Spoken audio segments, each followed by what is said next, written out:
Slowly, confusion started setting in and the refugee admitted to being a spy. Most people in this world would not be able to endure an interrogation where they would force a confession from the suspect. The Public Order Division was actually the department that specialized in this area. According to them, unless one had the belief, no one would be tough enough to withstand the use of torture and force. After the refugee admitted he was a spy, the Yang Consortium soldiers and officers could finally put their minds at ease knowing they had found the spy. But during this entire process, they could also vaguely feel something was not right. At first, the officer had instinctively judged by the explosion that a spy could possibly be among the refugees. But it wasn't like he was stupid. After he calmed down, he could naturally tell that something was amiss.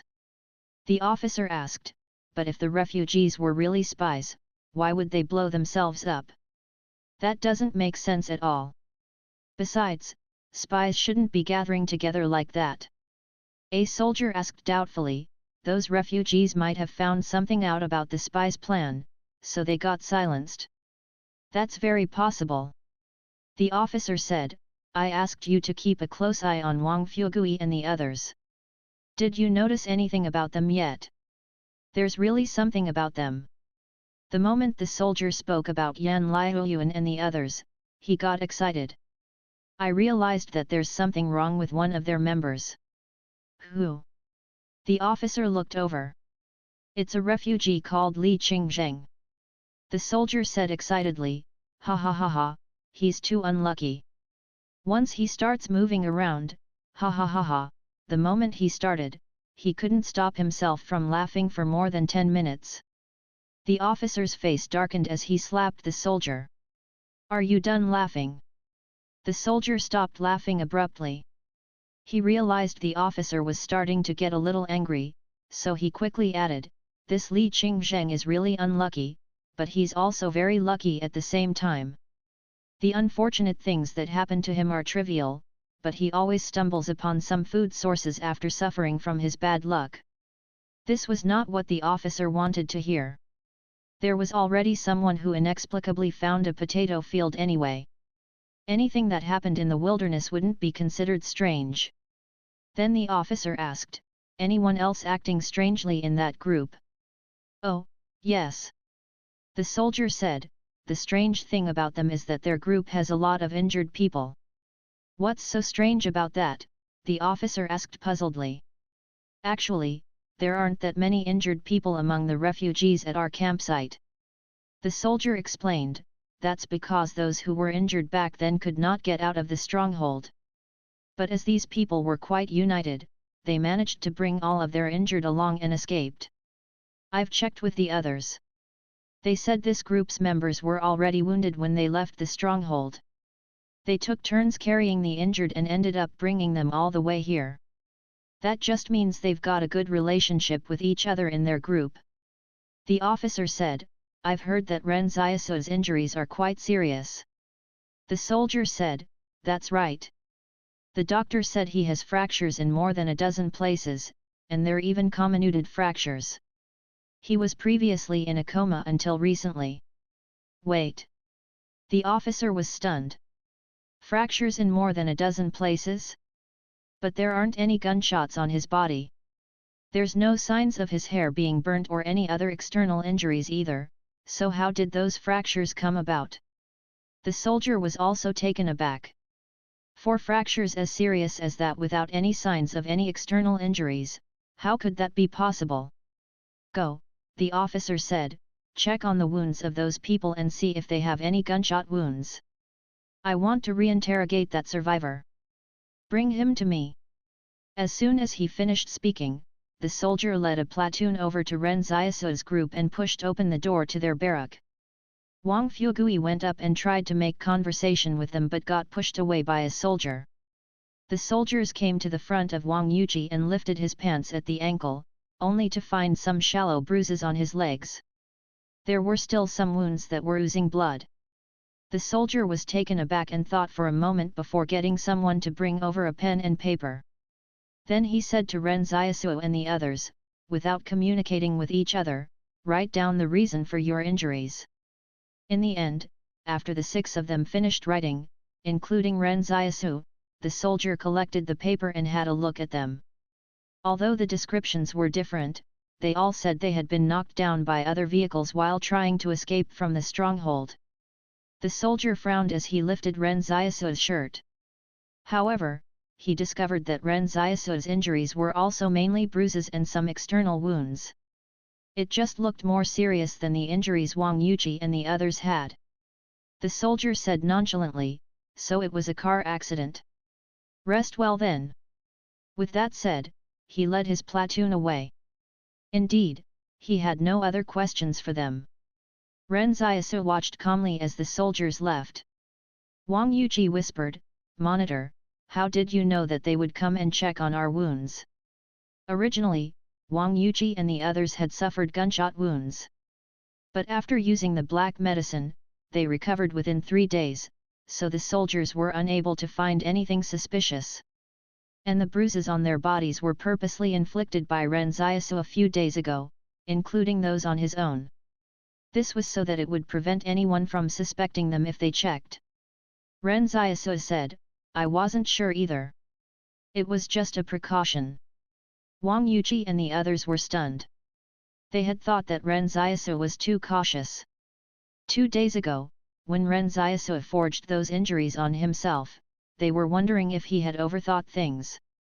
After all, the bruises he had created would still be quite painful. But from the looks of it, Ren Xiaosu was right. There was nothing wrong with being more cautious.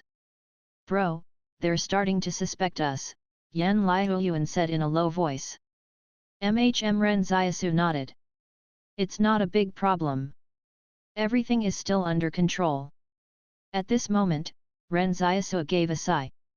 It looked like he would have to resort to his trump card. That night, the officer interrogated the refugee again. "Tell me, how did Cao Junpeng and Yan Liuyuan's feud start?" Cao Junpeng felt that Yan Liuyuan was very good at finding food, so he wanted to take the kid in and use him. But Yan Liuyuan scolded him instead. The refugee prisoner said, "Before y'all arrived and subjugated us, Yan Liuyuan had already killed several people because of his brother.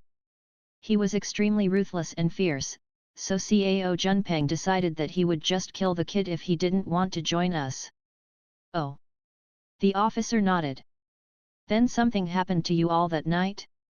Where did those playing cards come from?" The refugee said, "Sir, we got the cards from y'all as a hand-me-down." The officer raised his eyebrows. "So you're saying that I was the one who blew you all up?" "No, no." The refugee shook his head and said, "The 4 threes were very new and looked different from the cards that you all gave us." And then at this moment, a hand suddenly threw out 4 threes onto the table between the 2 of them before disappearing.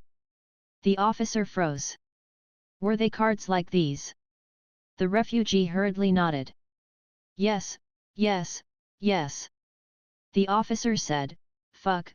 With a loud boom, the reinforced company's commander's tent was sent flying into the sky. At the same time, loud explosions rang out from many places in the refugee camp. The refugees were all screaming and fleeing outwards. They could not even tell where the explosions were coming from. Truly, the shadow door and explosive poker was a really stealthy combination that could catch people by surprise. No one knew where the next explosion was going to happen. Actually, Ren Xiaosu could have used this method to cause chaos long ago. It was just that he had always felt a little unwilling to part with his gratitude tokens and could not bear to use them like this. His gratitude tokens had reached more than 900 coins and he was so close to unlocking the new weapon. But now his gratitude tokens slipped back down to slightly over 800 coins. Ren Xiaosu threw out the explosive poker cards consisting of more than 10 sets of quad threes in one go. As for the more powerful sets, he kept them on hand. While he was preparing to throw them out, he planned to throw them at random places to cause some casualties. That way, more chaos could be created. But Ren Xiaosu suddenly thought of Chen Wuji for some reason and decided to throw the bombs into the uninhabited areas and near the Yang Consortium's guard post as well. If it were the past, would Ren Xiaosu have hesitated for even half a second? At the end of the day, that beam of light still shone. Ren Xiaosu's group blended into the crowd and tried to head westward. Meanwhile, the Yang Consortium soldiers were all rushing back to their tents to save their own people and did not have time to care about where the escapees were fleeing. When the escapees rushed out of the refugee camp, the soldiers on guard duty only fired a warning shot or two before giving up. They knew they wouldn't be able to stop the escapees who had already lost all control due to their fear of death. Yan Liuyuan stayed by Ren Xiaosu's side throughout as Ren Xiaosu was still very weak. He had to make sure that no one would knock him down accidentally. It was not easy for Ren Xiaosu to fix his bones. If they were to get broken again, it would be much more painful to have to set them again.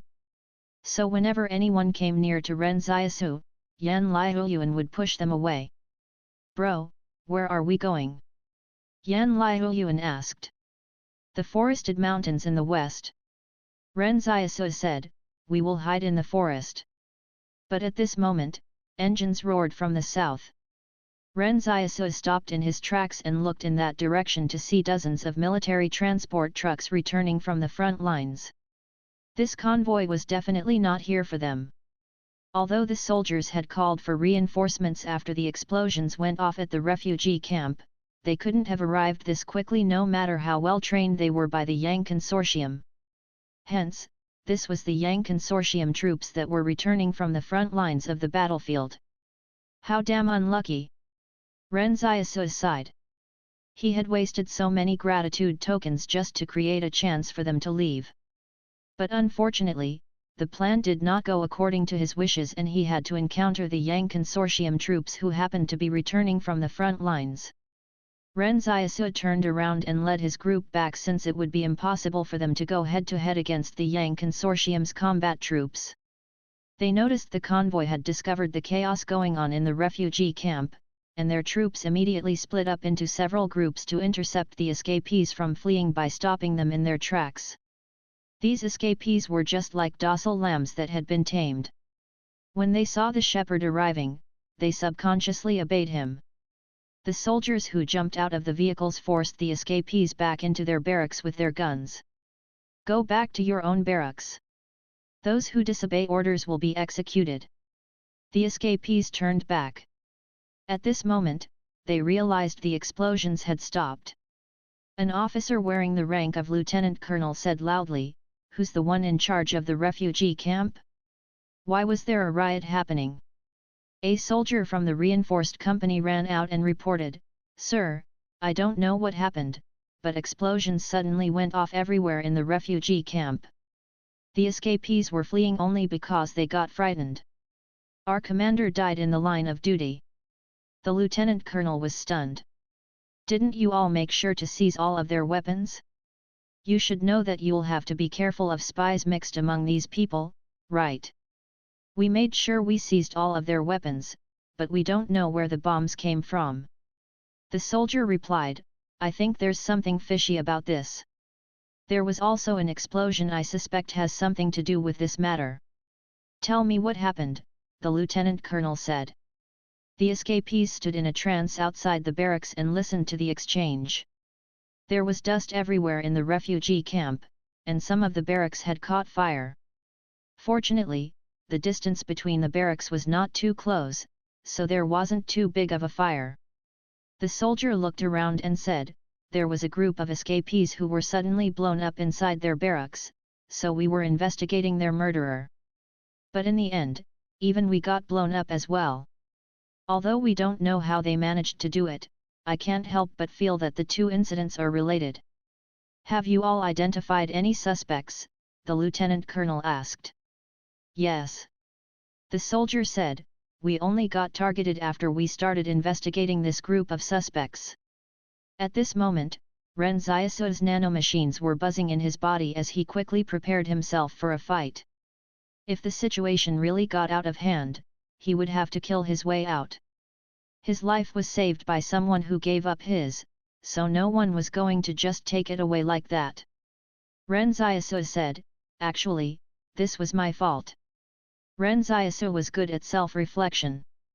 From when he first killed the refugees to the chaos he had just created, even though it might look like he had been very cautious and well prepared, it was not actually the case upon further consideration. Even if the refugees wanted to kill Yan Liuyuan and threatened the safety of the women in their group, or the fact that Yan Liuyuan might get ambushed at the construction site a day later, Ren Xiaosu should still have used a more stealthy method to resolve the matter instead of resorting to using the explosive poker cards. But of course, he had only chosen to do so due to the inconvenience of his immobility. If he had been able to go to work at the construction site, he would have a 1001 ways to make sure the refugees died outside in the wilderness. That way, they wouldn't be in such a tight spot right now. He would have to be more careful in the future. Ren Xiaosu was not thinking about whether or not he should kill anyone, but rather, how to be more cautious when killing them. Bro, Yan Liuyuan asked, what should we do? Return to the barracks and stay put there. Don't go out. Ren Xiaosu said calmly. Wang Fugui and the others looked at Ren Xiaosu's back. When the critical moment arrived, it was still Ren Xiaosu who had to bear the pressure for everyone. Bro, Yan Liuyuan said anxiously. He knew well that with Ren Xiaosu's injuries, he would not be able to sustain himself in such an intense battle. Liuyuan, Ren Xiaosu said firmly, curse me, but before he could finish speaking, an off-road vehicle drove in from outside the refugee camp. It looked like that vehicle was driven here from the north. The vehicle came to a stop in front of the crowd. A girl wearing a cap jumped out of it and said, "Where is the person in charge? Have him come and see me." That lieutenant colonel frowned and walked over. "What's your name?" The lieutenant colonel had already seen the license plate of the other party's vehicle. It was black with red lettering, and such license plates were only used by the core members of the Yang Consortium. Thus, his tone became more polite. The girl flashed her ID, and the lieutenant colonel said respectfully, "So it's you. I've only heard about you but never had the chance to meet you until now." The girl nodded calmly. "Have you all seen a young man named Ren Xiaosu around here? I'm looking for him." The escapees could only feel envy. She was actually here to take those people away? From the way she spoke, it seemed like it would be a good thing to get taken away by her. Hold on a minute. The escapees were not familiar with Ren Xiaosu's name because he had been lying down and recuperating from his injuries all this while, so he did not have much of a presence in their minds. But they were all too familiar with Yan Liuyuan's name. "Big Sister Xiaojin, we're here," Yan Liuyuan shouted and raised his hand. Yang Xiaojin's eyes lit up. She did not really expect to find Ren Xiaosu and the others here.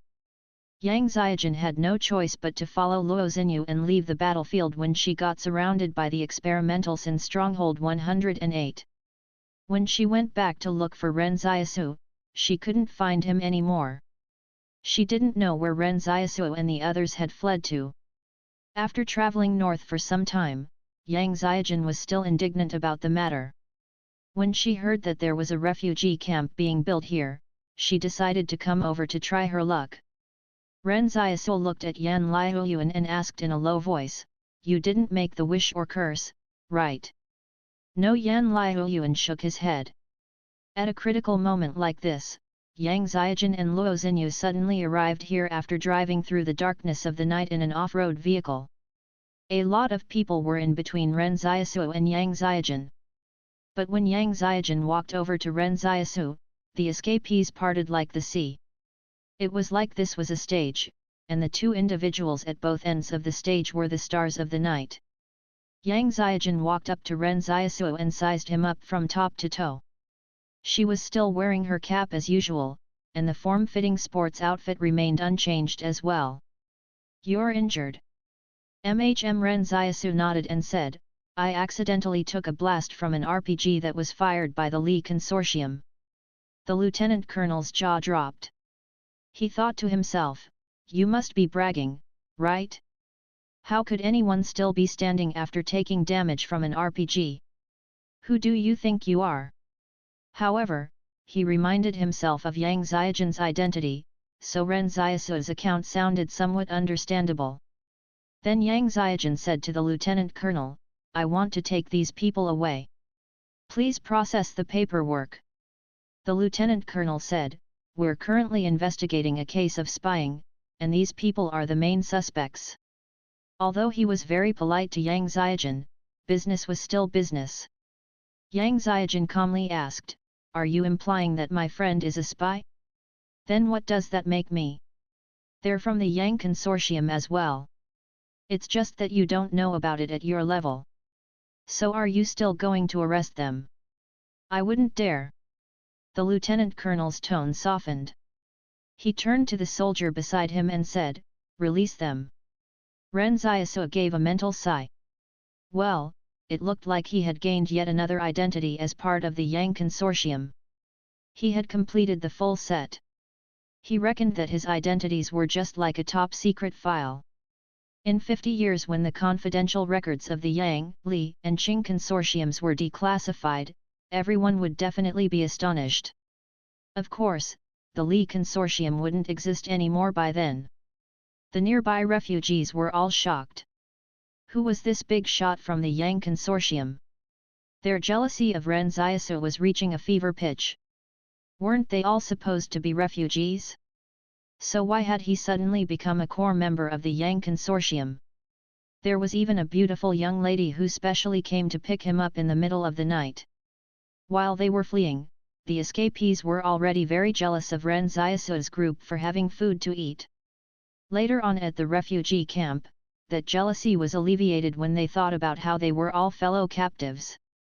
But everyone realized at this moment that that had not been the case at all.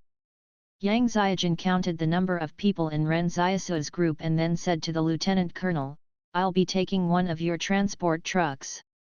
The lieutenant colonel hurriedly said to a soldier next to him, "Go and drive a truck over." Then the lieutenant colonel asked, "Where do you plan on going?" Yang Xiaojun replied, "Stronghold 88. The lieutenant colonel shouted, "Fuel the tank to full." Apparently, the journey from here to Stronghold 88 was a long distance, so much so that they had to fill the gas tank all the way up for the trip. Yang Xiaojun did not take the off-road vehicle but followed Ren Xiaosu and the others onto the military transport truck. Luo Xinyu pouted as she sat in the driver's seat of the off-road vehicle alone. However, she did not say anything in the end. In the back of the truck, Yang Xiaojun asked again, "Are your injuries serious?" Beside them, Yan Liuyuan said, "He suffered 17 fractures all over his body, and 4 areas are even comminuted fractures." Yang Xiaojun was stunned. She had thought that Ren Xiaosu wasn't too seriously injured when she saw that he was able to move about freely. But upon taking a closer look, she realized his forehead was covered in sweat. Although Ren Xiaosu used the nanomachines to set his broken bones and had already healed a little, it still hurt to move. This was unavoidable. Ren Xiaosu looked at Yang Xiaojun and said, "I'm fine. I'll recover in another 20 days or so." Of course, what Ren Xiaosu did not say was that even after 100 days, broken bones would still be a little more brittle than other places. Therefore, he would still have to recuperate for another month or 2 before he would fully recover. Yang Xiaojun said, "There won't be any danger in heading north, so just rest well and recuperate." Silence fell, as nobody knew what to say. Ren Xiaosu suddenly said, "What's the relationship between the saboteurs and the Yang Consortium?" This matter had puzzled Ren Xiaosu for a very long time. Yang Xiaojun had said that Lu Yuan was not from the saboteurs but was a member of the Yang Consortium. However, the saboteurs and Lu Yuan had carried out a mission together. Furthermore, Yang Xiaojun herself was also from the Yang Consortium. So it seemed like there was nothing wrong with saying that the saboteurs and the Yang Consortium originated from the same group. However, the problem was that the saboteurs did not seem to have any intention of interfering with this war. He had never heard any news that the saboteurs had appeared on the battlefield based on what Tang Zhou shared with him. Yang Xiaojun explained, "The founder of the saboteurs is my aunt." However, with the Yang Consortium's intent to invade foreign lands getting stronger and stronger in recent years, the ideological differences between the saboteurs and the Yang Consortium have splintered even further. There are those within the Yang Consortium who are supportive of the saboteurs' cause, but there aren't many. So the saboteurs no longer have any involvement with the internal affairs of the Yang Consortium, nor do we take part in their wars. Ren Xiaosu understood something with this explanation.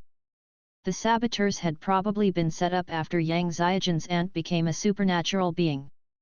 Meanwhile, the Yang Consortium also gave her some support in the setting up of the saboteurs. But now that the main faction of the Yang Consortium had expanded their influence, the saboteurs and the Yang Consortium had reached the point where they would have to part ways. Ren Xiaosu wondered, is the ideology behind the saboteurs really to uphold peace? Yang Xiaojin shook her head. We're not looking to uphold peace but to prevent anything that can destroy the world from re-emerging in society. Over the years, we've destroyed 17 nuclear test sites, but we've not been able to locate any of those controlled by Qing Zhen. Curious, Ren Xiaosu said, but I think what Qing Zhen said makes sense. It's the fault of humanity, not the fault of nuclear technology. Yang Xiaojin said, that's what I thought at the beginning too, but the 17 nuclear test sites that were destroyed had all been performing military research. And then gradually, people stopped questioning the motivation behind such research. But the Qing Consortium was the one who started the war this time. If Qing Zhen really had such a weapon in his arsenal, the Li Consortium would probably have already been decimated, right? Ren Xiaosu said. I don't know. Yang Xiaojin shook her head. In reality, Ren Xiaosu did not take any side on this matter. This important issue just did not seem to have anything to do with him since he was only a refugee trying to survive. Qing Zhen had his reasons, while the saboteurs also made their judgment based on facts. Until the very end, who was to decide who was right or wrong? Ren Xiaosu asked, 17 nuclear test sites? Where are they? Do they all belong to the Qing Consortium? No. Yang Xiaojin shook her head again.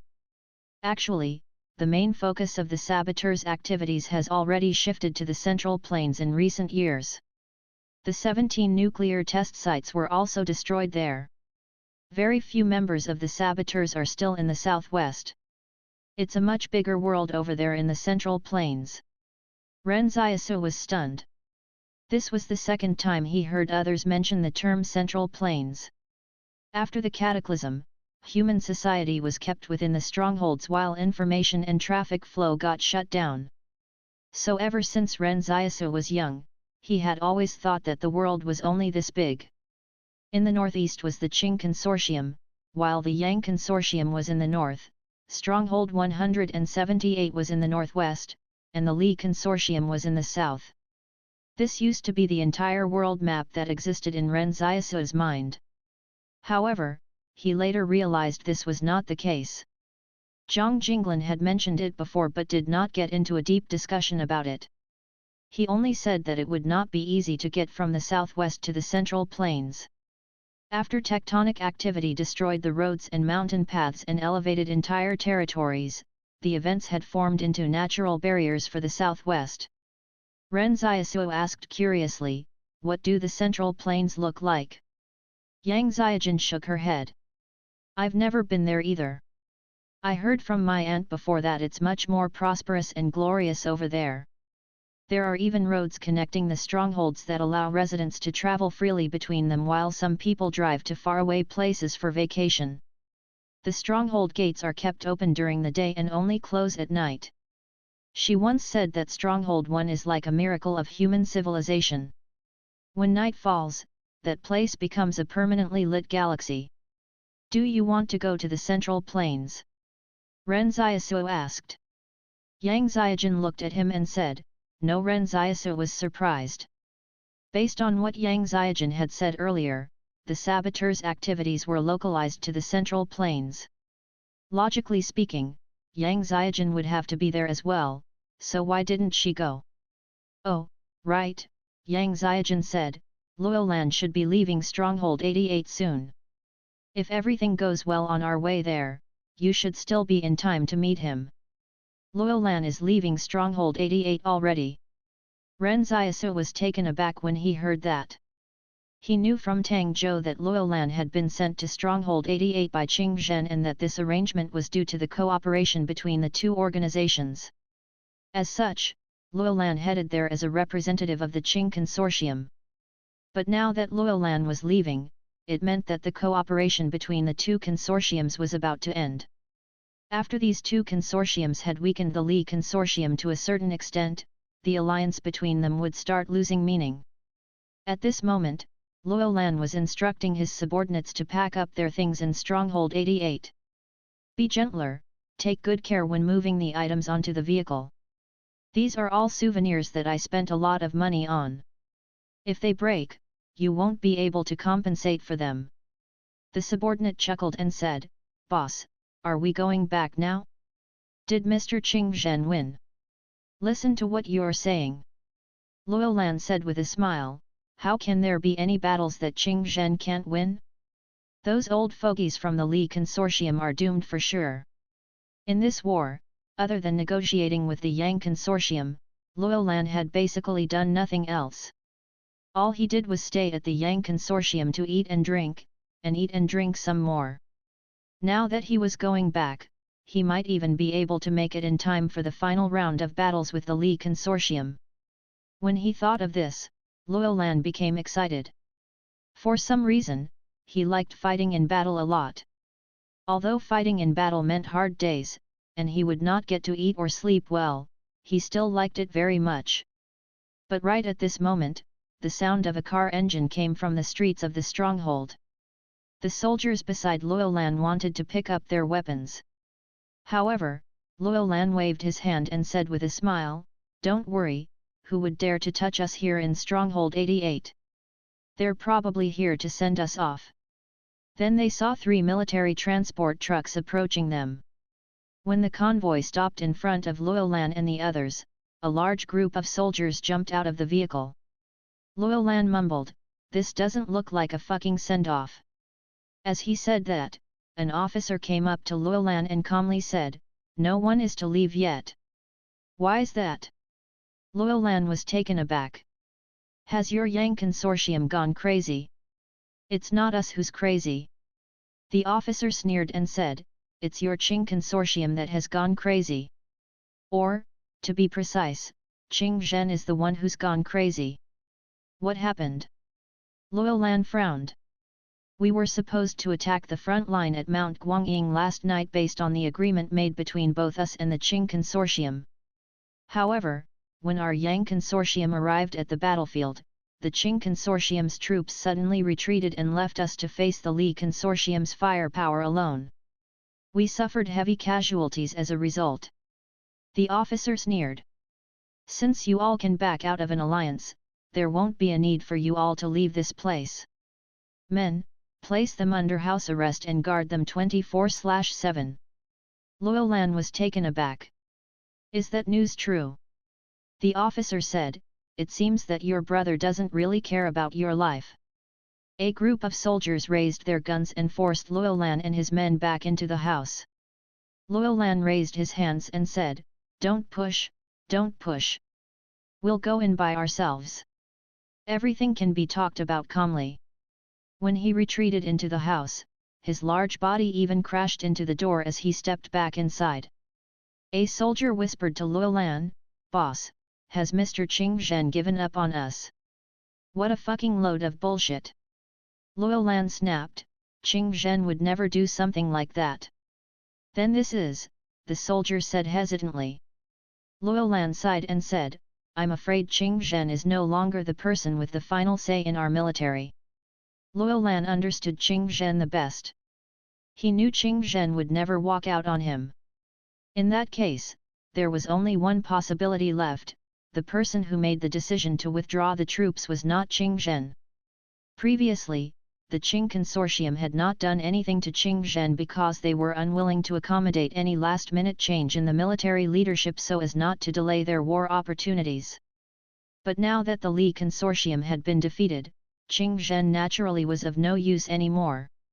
He had served his purpose and was cast aside. This was also the reason why Qing Zhen wanted to get rid of Qing Yun's supporters in the organization. If he didn't chase away the people who harbored other motives, his orders could end up getting secretly disobeyed. But even after Qing Zhen finished cleaning up those elements, he still could not defy the orders of the Qing Consortium's board of directors. They were the true core of the Qing Consortium, after all.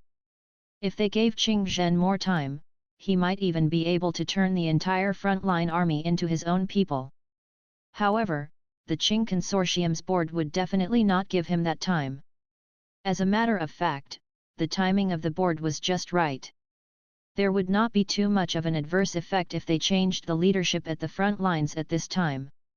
And Qing Zhen had fulfilled his final role for them. It was still Secretary Zhou who had come to escort Qing Zhen.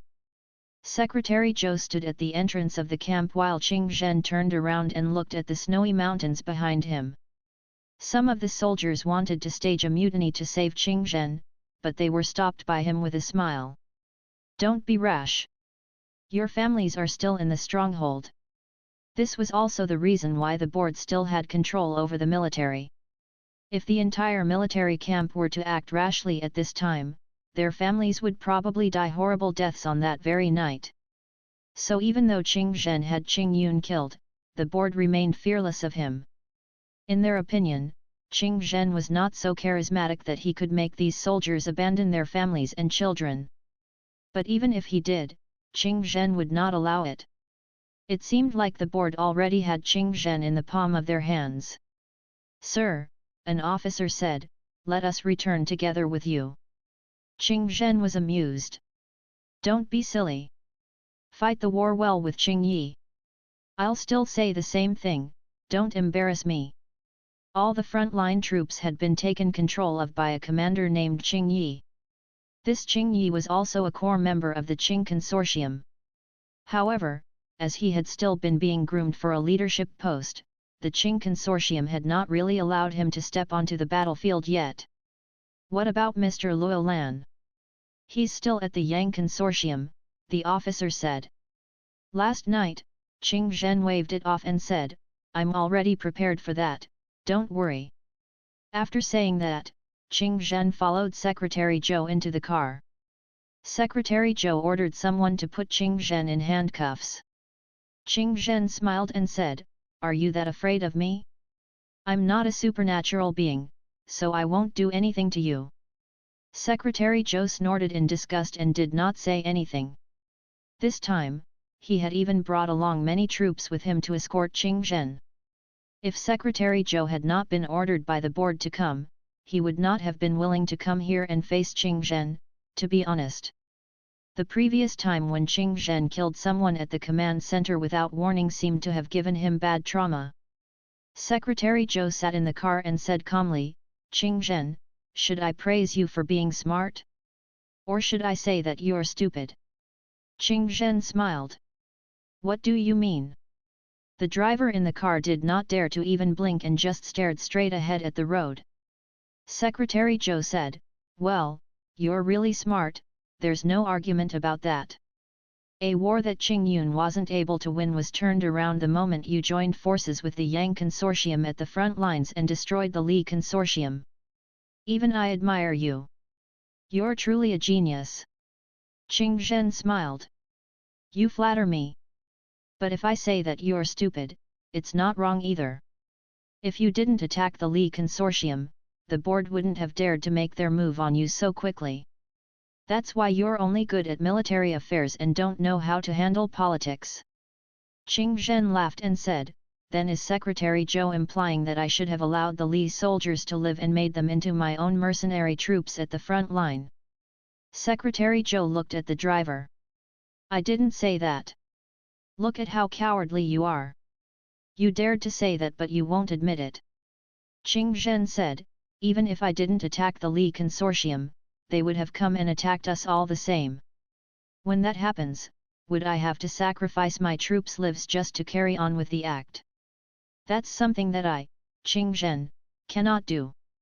On the battlefield, putting on an act would require people to sacrifice their lives. And what Qing Zhen wanted was to incur the least casualties possible and fight the perfect battles. Then the surviving soldiers would be able to return home. Secretary Zhou asked hesitantly, "Have you not considered yourself before?" "Consider what?" Qing Zhen laughed and said, "Isn't this just about going back and being placed under house arrest? Did you think you'd still be placed under house arrest after killing Qing Yun? This time, it's not going to be as simple as that." Secretary Zhou sneered. "I see." Qing Zhen sighed. The vehicle escorting Qing Zhen was speeding northwards. Following the off-road vehicle were many other soldiers also escorting it. From this, it was clear that the Qing Consortium's board thought very highly of Qing Zhen. They were worried that something would happen during the process of escorting him back. When the convoy drove back into Stronghold 111 2 days later, Qing Zhen rolled down the window with his handcuffed hands. Such a familiar smell. "I'm finally home." Secretary Zhou looked a little tired. As a civilian employee, he had been sitting in a car for 2 straight days and had barely gotten any shut-eye. He could not take it anymore. On the other hand, Qing Zhen still looked very energetic. He wasn't even like a prisoner coming back to stand trial. Secretary Zhou yawned and said, "You're still in the mood to appreciate all this." "Wait, why are the theaters all closed?" Qing Zhen suddenly asked. When the convoy passed by a few theaters, Qing Zhen was surprised to find that all of them had been sealed shut. Secretary Zhou looked out the window and said, "These are the theaters you usually enjoy going to. Since they don't know which singer you actually like, they just arrested all of the ladies." In the past, when Qing Zhen visited the theaters, he would never go to a fixed place, nor did he ever reveal which singer he liked. It was precisely because he was worried that he would implicate the other party. However, Qing Zhen did not expect the Qing Consortium to be so ruthless. Qing Zhen looked out the window and fell silent. No one knew what he was thinking. Secretary Zhou asked, "Why aren't you saying anything?" Qing Zhen suddenly said, "The flowers I've been cultivating at home should probably have withered by now, right? I wonder if anyone has been caring for the vegetables I planted in the backyard." Secretary Zhou laughed in anger. "You're still in the mood to talk about this. What else should I talk about then?" Qing Zhen said calmly, "If this were a peaceful and prosperous era, I would probably have become a flower farmer instead. The military and politics can't be more interesting than cultivating flowers." "It's a pity this isn't a peaceful era then," Secretary Zhou said calmly. At this moment, the car came to a stop. The Qing Consortium's headquarters were halfway up the mountain, and the vehicle was parked at the entrance to the winding, switchback road. Secretary Zhou got out of the car and said, "The board has ordered that you make your way up the mountain on foot." Qing Zhen glanced at him. "This mountain road is 21 kilometers long." "That's right." Secretary Zhou adjusted his glasses and said, "The board wants you to think carefully when you're walking up. Who gave you everything you have today? Take off your shoes and get moving." There were soldiers standing guard on both sides of the mountain road. When they heard this, they could not bear to look at Qing Zhen anymore. A lot of people probably would not expect that the Qing Consortium's silent tiger would actually end up in this state. These were probably the 3 words that Qing Zhen liked to utter the most. Next to him, Secretary Zhou frowned and said, "Men, remove Qing Zhen's shoes and escort him up Mt. Ginkgo." But the soldiers responsible for guarding Mt. Ginkgo's mountain roads did not move. Secretary Zhou was enraged. "How dare you disobey my orders?" However, the 2 soldiers remained still. It was as if they could not bear to do what they were told. Qing Zhen smiled as he looked at the slightly younger soldier and said, "I remember you. You're Zhang Yuge, and you used to be under me. After you killed a member of the Pyro Company, you were recognized and awarded for your contribution." The soldier named Zhang Yuge got excited. He stood to attention and shouted, "I am Zhang Yuge from the 5th Combat Brigade. I didn't expect you to still remember me, sir." Qing Zhen turned to look at the other soldier and said with a smile, "You're Wang Hang, one of my soldiers as well. Is your mother feeling better yet?" Wang Hang's eyes reddened. "Thank you, sir. I didn't expect you would still remember a small matter like that." Qing Zhen sighed to Secretary Zhou and said, "They're all elite soldiers and should be out fighting the war, but due to their relationship with me, they were left behind here to act as watchdogs for the organization. What a pity. Let's not make things difficult for them. I'll head up myself."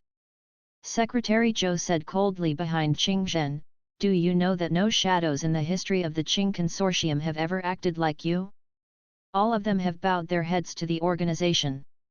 Qing Zhen smiled and said, "But I'm Qing Zhen." It was as if Qing Zhen's name was supposed to have some magical ring to it. He had a pride that was embedded to the bone, and he would never yield to anyone. Then Qing Zhen took off his shoes and socks and started walking up the mountain road littered with dead ginkgo leaves. The cold winter wind howled down the mountain road, making the ground as cold as steel.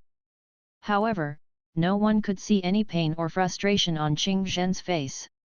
After walking for a while, Qing Zhen suddenly pointed to a ridge on the mountain and said, "When I was young, I used to play in the mud there with Luo Lan. Back then, the river was very cold, so we would dip the persimmons we stole into the icy waters. It's delicious to eat them after taking them out of the river. Back then, Qing Yun was always following us around, but I always had the feeling he hated me." Following him, Secretary Zhou remained silent. No one expected Qing Zhen would still be so carefree when he was on the brink of death. "But there's a hidden guard post over there now, so that place is probably sealed off, right?" Qing Zhen said with a smile. Snowflakes suddenly floated down from the sky.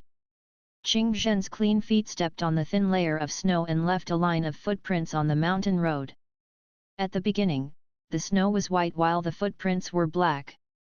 Every step revealed the ground beneath the snow. Secretary Zhou shouted from behind him in the snow, "Have you thought it through?" The snow gradually fell heavier, and Qing Zhen turned a deaf ear on him.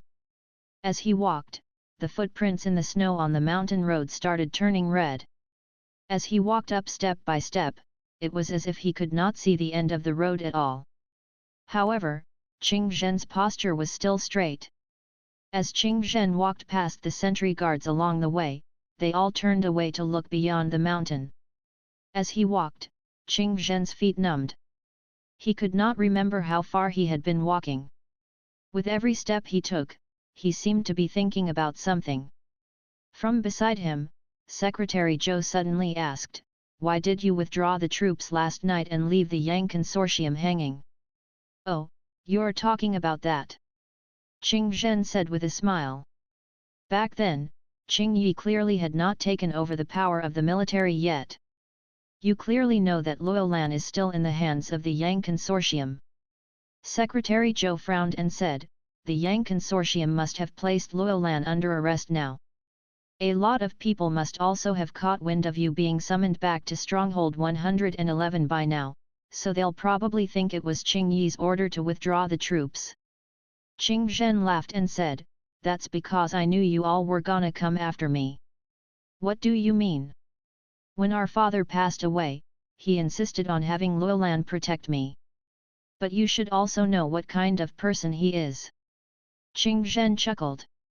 "He's always eating and sleeping, and really rash as well, so why would I need him to protect me?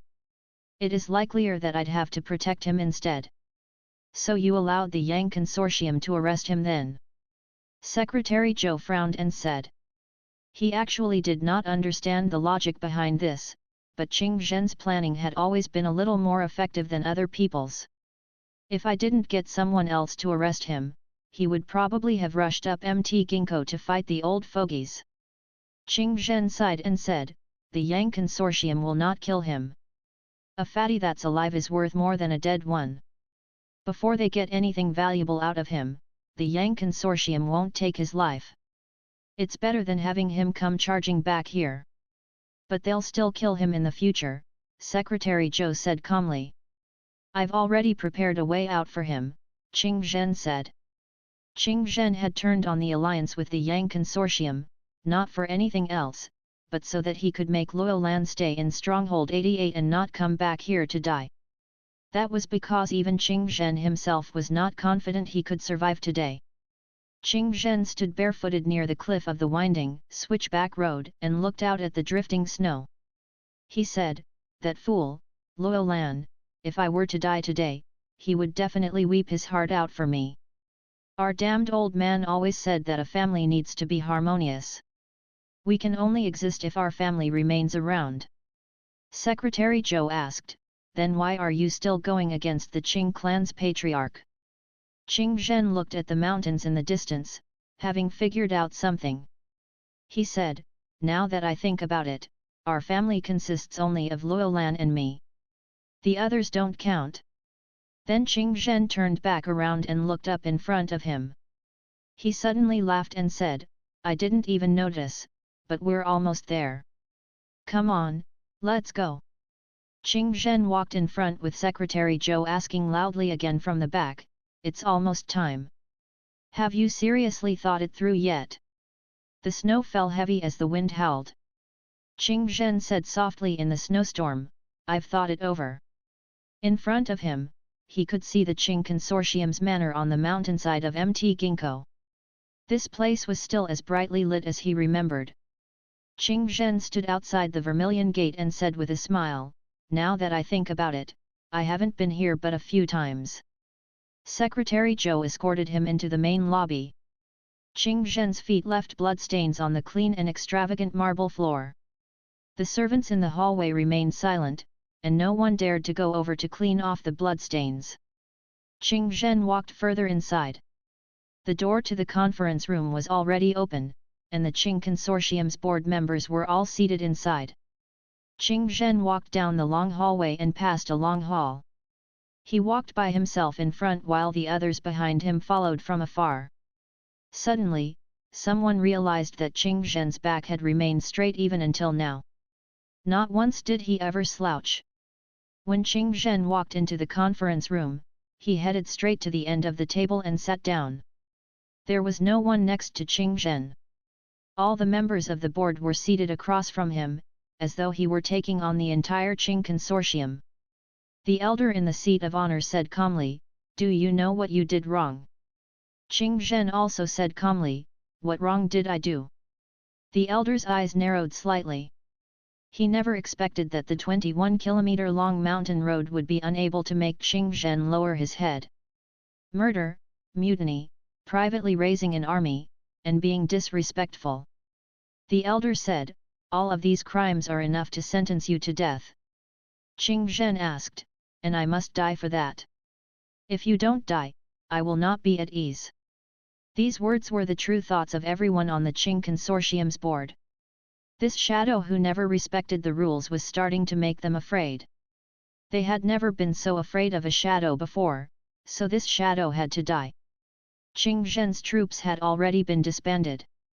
Some of them had been tamed after getting incorporated into the various fighting forces, while others who were stubbornly loyal were chained up like dogs in the stronghold. As such, Qing Zhen's influence in the military seemed to have been weakened to almost nothing. Luolan had been placed under house arrest in Stronghold 88. It seemed like Qing Zhen had even lost his last beam of support. So when the plan was revealed, the board was confident of their victory.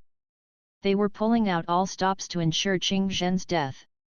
Qing Zhen got up and walked to the window on one side of the conference room barefooted. Someone shouted angrily, "Qing Zhen, how dare you still act so arrogantly at this time?" But Qing Zhen whirled around and asked Secretary Zhou loudly, "Zhou Qi, I've already thought it through. How about you?"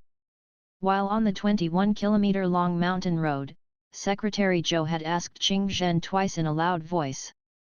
But now, it was Qing Zhen who was asking him back.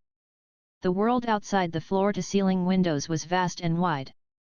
He did not want to be a shadow anymore. He wanted to be the CEO of the Qing Consortium. Breaking custom, I'll shatter positions and destroy countries for me, without the turning of the world, there is no recovery. Qing Zhen asked again loudly, "Have you thought it through yet?" Secretary Zhou smiled. I'm glad to be of service to you. Secretary Zhou, who had at some point placed himself behind the elder, grabbed a stream of thin air. The transparent stream split and flowed towards the necks of the members of the board.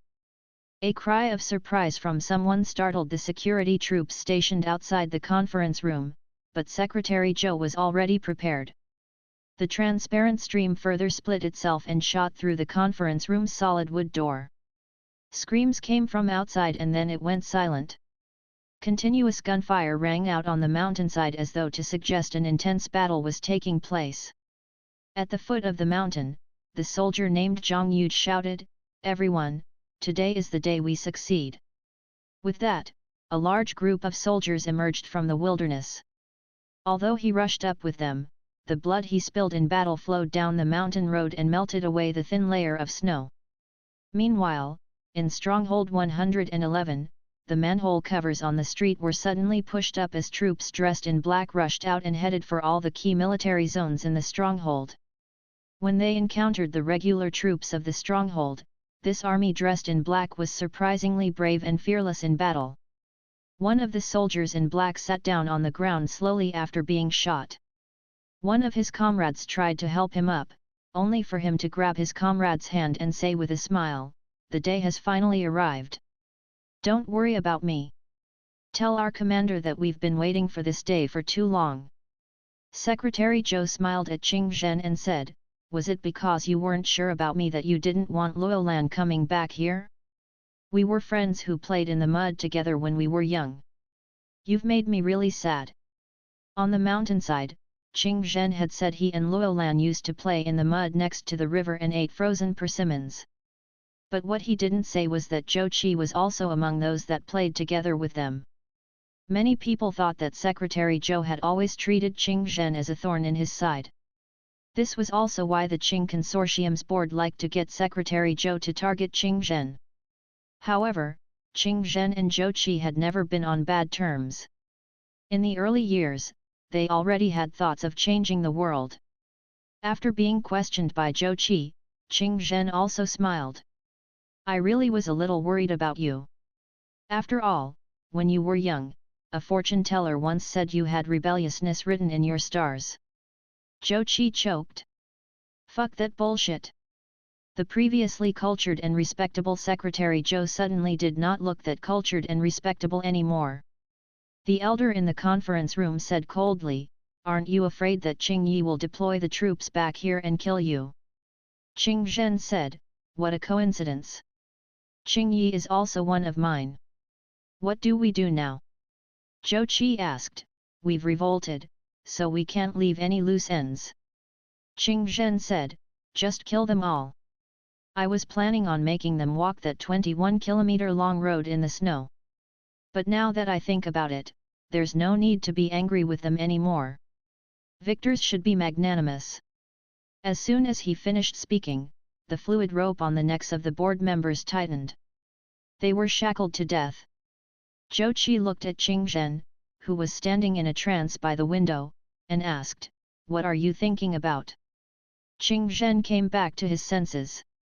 "Oh, I was just thinking that I might not have time to cultivate flowers anymore in the future." Zhou Qi listened to the gunshots coming from the mountainside and adjusted his glasses. "You and your flowers," the board members did not die immediately. They wanted to rip off the rope around their neck but realized they couldn't do anything about a supernatural being's powers. The fluid rope felt just like a physical cable. Winner takes all. The Qing Consortium had changed hands. Many people sacrificed themselves that night. They were all willing to die for Qing Zhen's glory. Meanwhile, Qing Zhen had sent out a large number of people to take control of the strongholds, as well as amalgamate the fighting forces. New political orders were starting to be issued from Stronghold 111. It took Qing Zhen a fortnight to complete the cleaning up and purging of the previous regime's elements. Many of the Qing Consortium's supporters had no choice but to escape out into the wilderness, but what awaited them was a harsh winter and extreme hunger. Inside the manor on the mountainside of Mt Ginkgo, Zhou Qi asked, "Where's the money you promised me? Pay up! Pay up! Pay up! Qing Zhen looked at him in amusement and wrote him a check. Go cash it at the Qing Consortium's bank. It's enough to last you a lifetime. Zhou Qi happily held the check in his hand. Look, you just don't trust me. And see what happened? Luolan has been locked up in Stronghold 88 as a bargaining chip as a result. Let's see how you're gonna deal with that. You want me to trust you? Qing Zhen snapped, you're already asking for your payment as soon as this episode ended, so how can I trust someone like you? Zhou Qi was unhappy to hear that. Although I like money a lot, I could have gotten some from the board too. So why did I choose to accept your money instead of taking it from the board? It's all down to our relationship. Like hell I'd believe you. Qing Zhen sat calmly in his seat. The reason for his worries was because he was afraid that Zhou Qi would turn against him at the last minute. Outsiders would only think that this was Qing Zhen's planned move, but Qing Zhen himself was also sweating over it. In reality, it was still unknown whether he or the board would end up as the victor that night. It was indeed a very risky decision to place a portion of the bet on Zhou Qi because Zhou Qi loved money way too much ever since childhood. Qing Zhen understood very well that a portion of the reason Zhou Qi was on his side was that his money was easier to earn and safer as well. If he accepted any money from the board, it might be possible that they would get even with him at a later time. Of course, a portion of it also involved some complicated relationships. This group of people who had known each other since childhood would still consider the friendship they had. Zhou Qi said, then what do we do about Luolan now? Why don't you pay me some money and I'll go rescue him? Qing Zhen looked up at him. There's no need to. I have my own plans. At this moment, a military transport truck was speeding towards Stronghold 88. Suddenly, Yang Ziajin said, we're here. Ren Xiaosu looked up ahead through the windshield and saw a towering stronghold located in the wilderness. This stronghold was extremely large. It was way larger than Stronghold 108, 109, and 113. Stronghold 88's location was very special. To the north were the Zone Consortium and Stronghold 178, while the Qing Consortium was to its west, and the Li Consortium was to the south. Some years ago, when it was still possible for independent merchants to freely come to the stronghold, this place was a very important distribution center of goods. This was also how the Yang Consortium started. While in the vehicle, Ren Xiaosu could already see the town of Stronghold 88 from afar. At this moment, a group of refugees were returning home from work. Some of them had cigarettes dangling from their mouths and looked extremely satisfied. Just as Yan Liuyuan had said, the Yang Consortium was no different from the other organizations. It was only Yang Ziajin who was different. When their vehicles drove past, the refugees hurriedly made way for them. They were all afraid that they would be the unlucky ones to get picked on by whichever big shots were in the vehicles. When Yan Liuyuan saw the town, he got very excited. Bro, why don't we just settle down in town? Ren Xiaosu laughed and said, let's head into the stronghold and have a look first. Yan Liuyuan said, all right. In front of them, Luo Xinyu flashed her identification documents to the guards from inside her off-road vehicle. The soldiers opened the gate respectfully and let them through. Stronghold 88 had something unique about it. After entering the gate, there was actually another circular wall on the inside. The Yang Consortium had actually built a barbican for Stronghold 88. This was a structure that was specially used to add to its defensive capabilities. The Yang Consortium actually prioritized its defenses at Stronghold 88 this importantly. At this moment, Yang Ziajin said, Luolan was supposed to leave the stronghold at this time, but the Qing Consortium suddenly broke the alliance, so the people from the Yang Consortium placed him under house arrest. I heard there's already been a major change in the Qing Consortium. After Qing Zhen was taken back to Stronghold 111, they started a coup, and Qing Zhen has become the head of the Qing Consortium. Therefore, it was even more important that the Yang Consortium did not let Luolan leave. He was the elder brother of the Qing consortium, after all. With such an important bargaining chip in their hands, the Yang Consortium board of directors would be so happy they wouldn't be able to sleep. Ren Xiaosu sensed from Yang Xiaojin's words that she somehow felt a sense of detachment from the Yang Consortium. For example, whenever Yang Xiaojin mentioned the Yang Consortium, she would refer to them as the people from the Yang Consortium. Ren Xiaosu asked, "How's the war at the front lines now?" "The Qing Consortium's forces have returned to the front line again." Yang Xiaojin said, "The war shouldn't have gone so smoothly at first, but it was said that a really big case of espionage happened at the Li Consortium's front line. A very capable spy leaked all of their defensive plans at the front line, and even the whereabouts of the Divine Arms Battalion were revealed by this spy." Upon hearing that, Ren Xiaosu did not say a word anymore. Wang Yuji and the others were all staring at their toes, afraid they would laugh out loud. Yang Xiaojin asked, "What's going on with you all?" "It's nothing." Ren Xiaosu said, "Please continue speaking." Yang Xiaojin sighed. The Yang Consortium's losses at the front lines are still pretty big since 2 of their 3 armored brigades have been taken out. If the Yang Consortium also had such a spy to support them, it would definitely not have ended up like this. Yet, Ren Xiaosu also sighed and said, "That spy is amazing." Yang Xiaojin rolled her eyes and said, "You've really been praised to the skies, haven't you? I know that the spy was you. Other than you, no one else would be able to do it.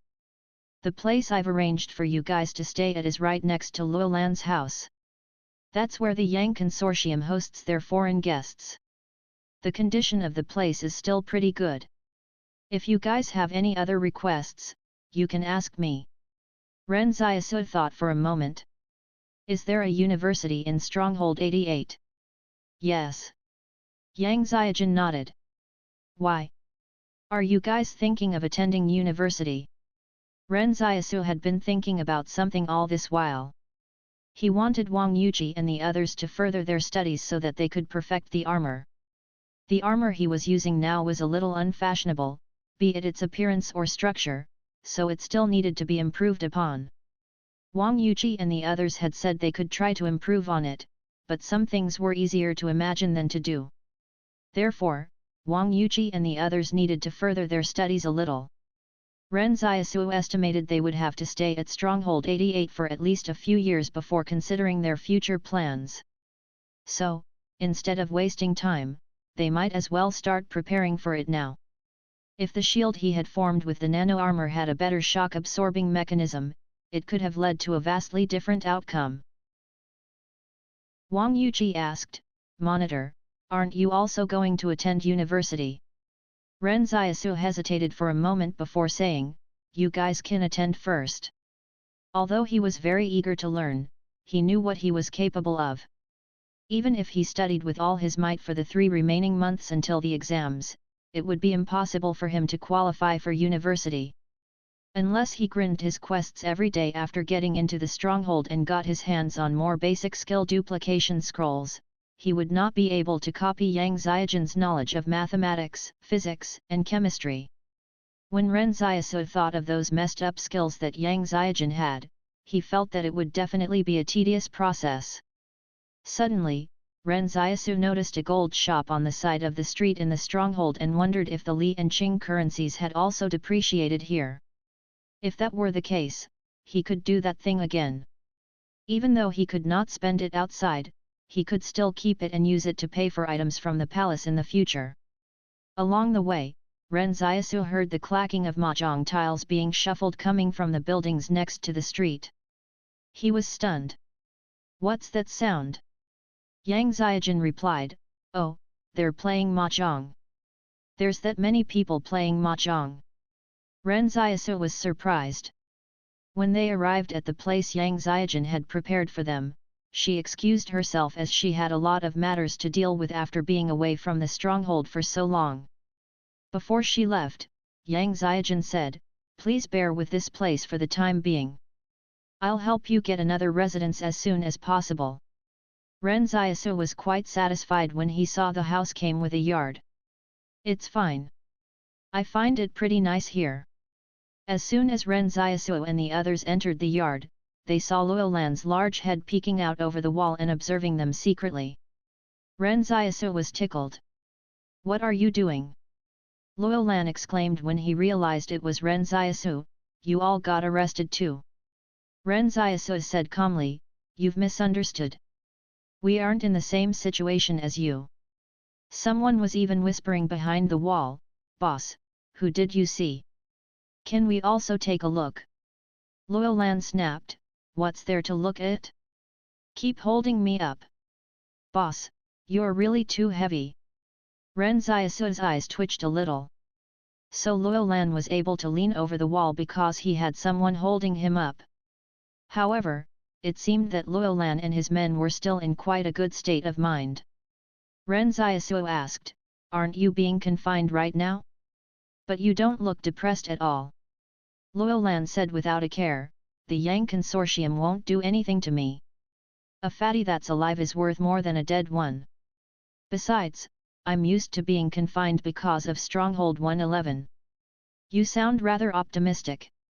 Ren Xiaosu curled his lips. Have you heard about it yet? Qing Zhen has successfully taken control of the Qing Consortium. Congratulations! Luo Lan nearly burst into tears at the words. Fuck, I'm fucking done for this time. The Yang Consortium will definitely not let me go anymore.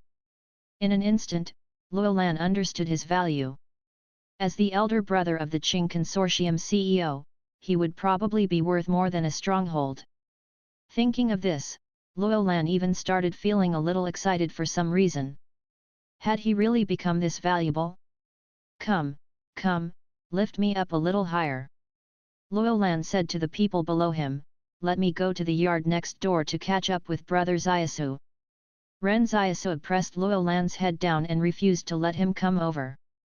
As a prisoner, don't you run over here like that. What if you implicate us? Luo Lan said unhappily, look, I'm already addressing you as brother. As the saying goes, slap not an apologetic, smiling face. How can you treat me like this? Ren Xiaosu gave him a glance. But I'm allowed to slap someone with a fake smile. I have money.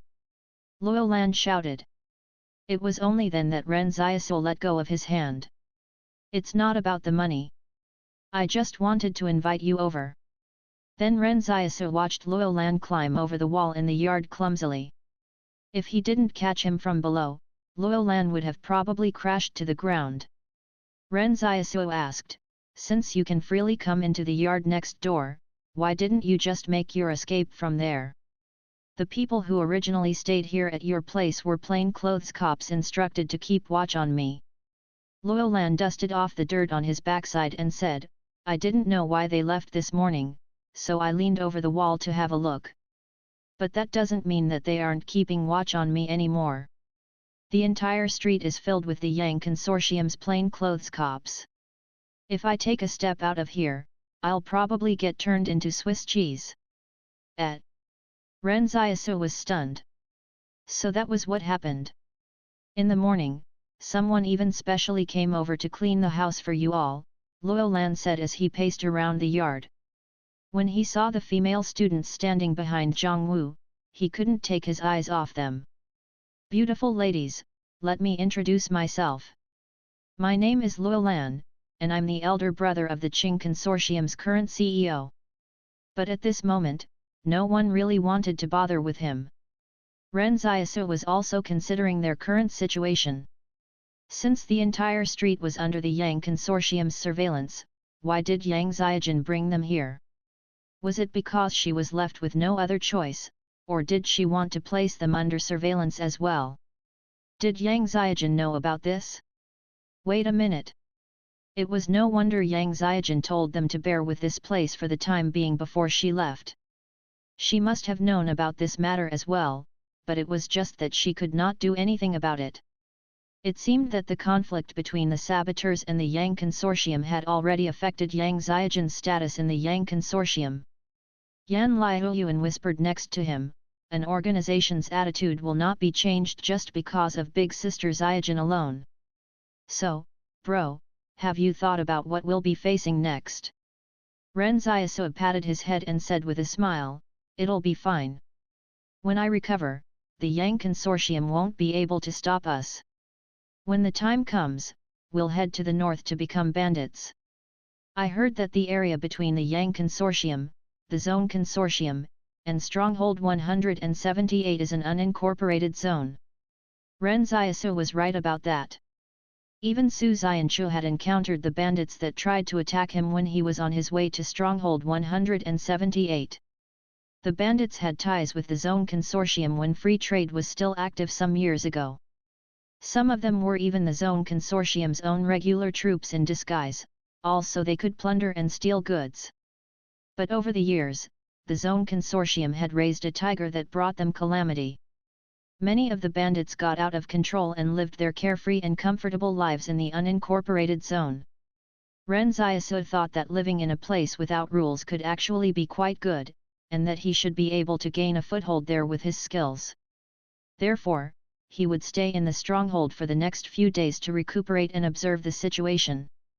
If they realized that Stronghold 88 was really not a viable place to live in, they could just head north and become kings in the mountains. But at this moment, someone knocked on the door. Wang Fugui went to open it and was surprised to find a group of people waiting outside with some food. A middle-aged man at the door said with a smile, "Hello, everyone, I have instructions from the higher UPS to send you all some food." Luolan gasped.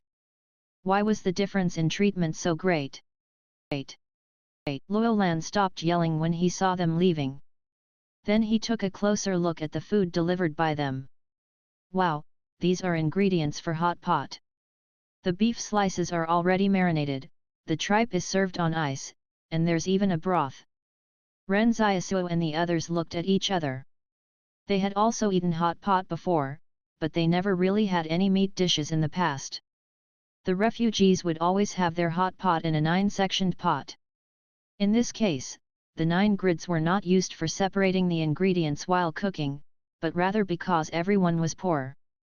Therefore, those who gathered together to eat in one hot pot would get a grid each so that no one would be able to take advantage of the other. But back then, the grids were not fixed and were actually only bamboo strips. Therefore, there would always be some who liked stealing other people's food through the bottom of the pot.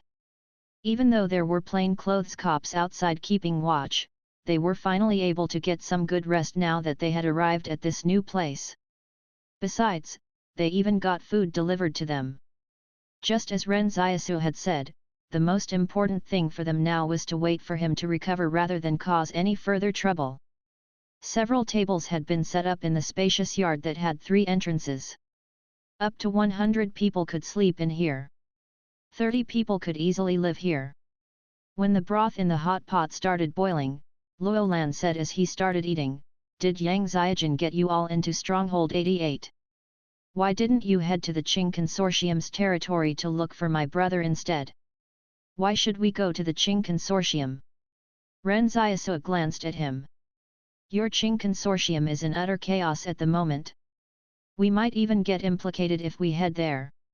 It's better than coming here to the Yang Consortium at this time, especially since you're with the saboteurs," Luolan said. "Why do you say that?" Ren Xiaosu wondered. "Do you know that most of the saboteurs have already left the Yang Consortium?" Luolan said. "Yeah," Ren Xiaosu answered. "Now that the main faction is holding power, the saboteurs are a marginalized group. Furthermore, the saboteurs have always been isolated from the organization and became an independent force of its own, so that made the Yang Consortium's board extremely upset. As such, they ended up parting ways with each other." Luolan said with a chuckle, "I must say that I'm really impressed with the saboteurs since the entire Yang Consortium could not even do anything about them.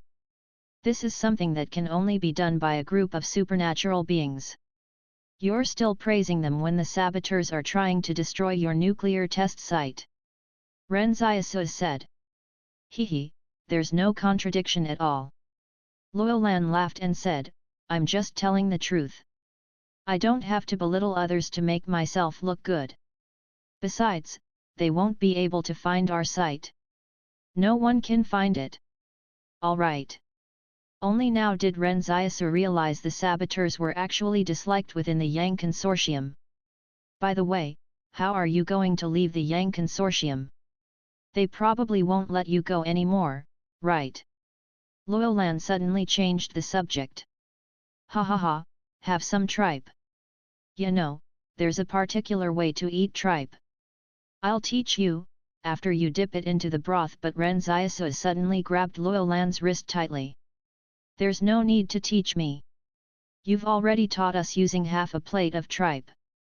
We can handle it ourselves. The north of Stronghold 88 was the rich side of the stronghold.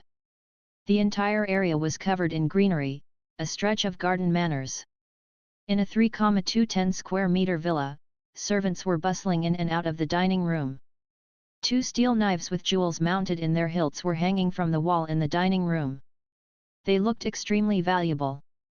But this exquisitely crafted melee weapon was just a decoration in the era of firearms and explosives. They would only be touched when the servants were cleaning them. There was also the symbol of a bronze ram that was exclusive to the Yang Consortium on the hilts. It was said that the founder of the Yang Consortium had almost starved to death in the wilderness a very long time ago. But before he could die from starvation, a ram came up to him and knelt down in front of him, willingly offering itself to be eaten.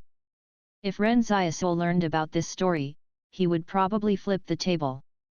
The servants placed all kinds of dishes onto the table, while there were only 3 people seated at the long table. They were Yang Xiaojun and a middle-aged couple.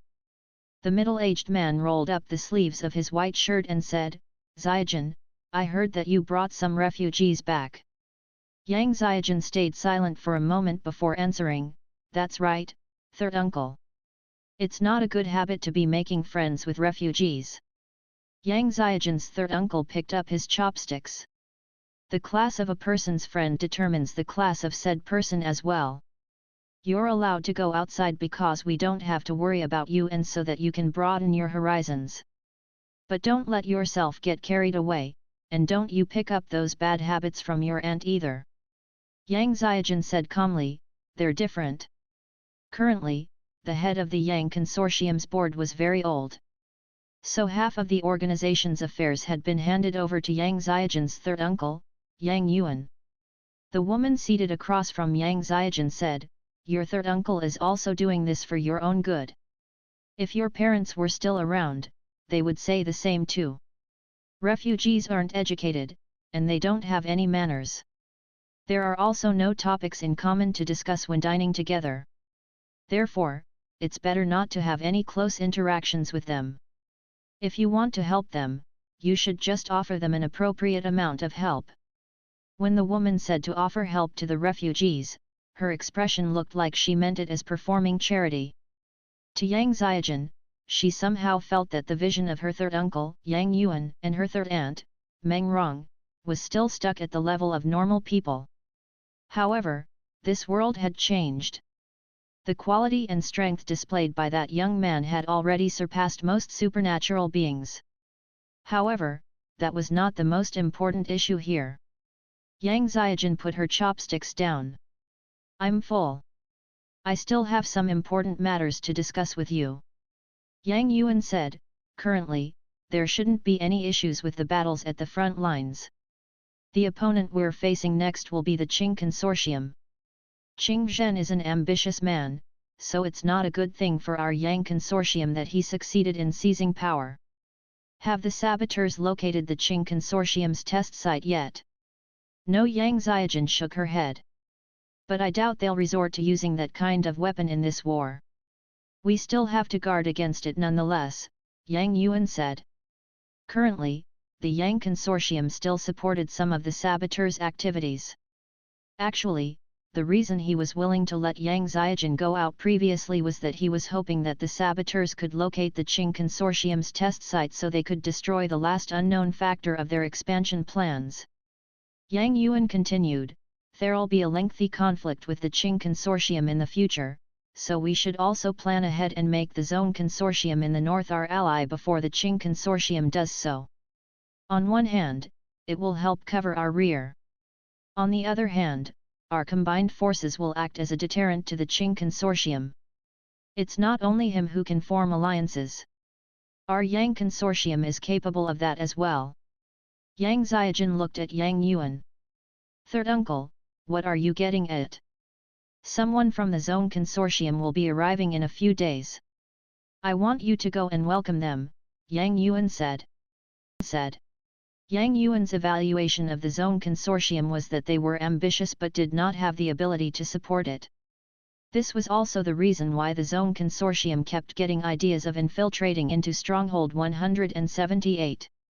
If that damn group from Stronghold 178 were to attack south, the Yang consortium and the Qing consortium would surely get a headache. The Zone consortium had thought of taking advantage of the period when Zhang Jinglin was not around to complete their Peaceful Evolution 1 strategy on Stronghold 178.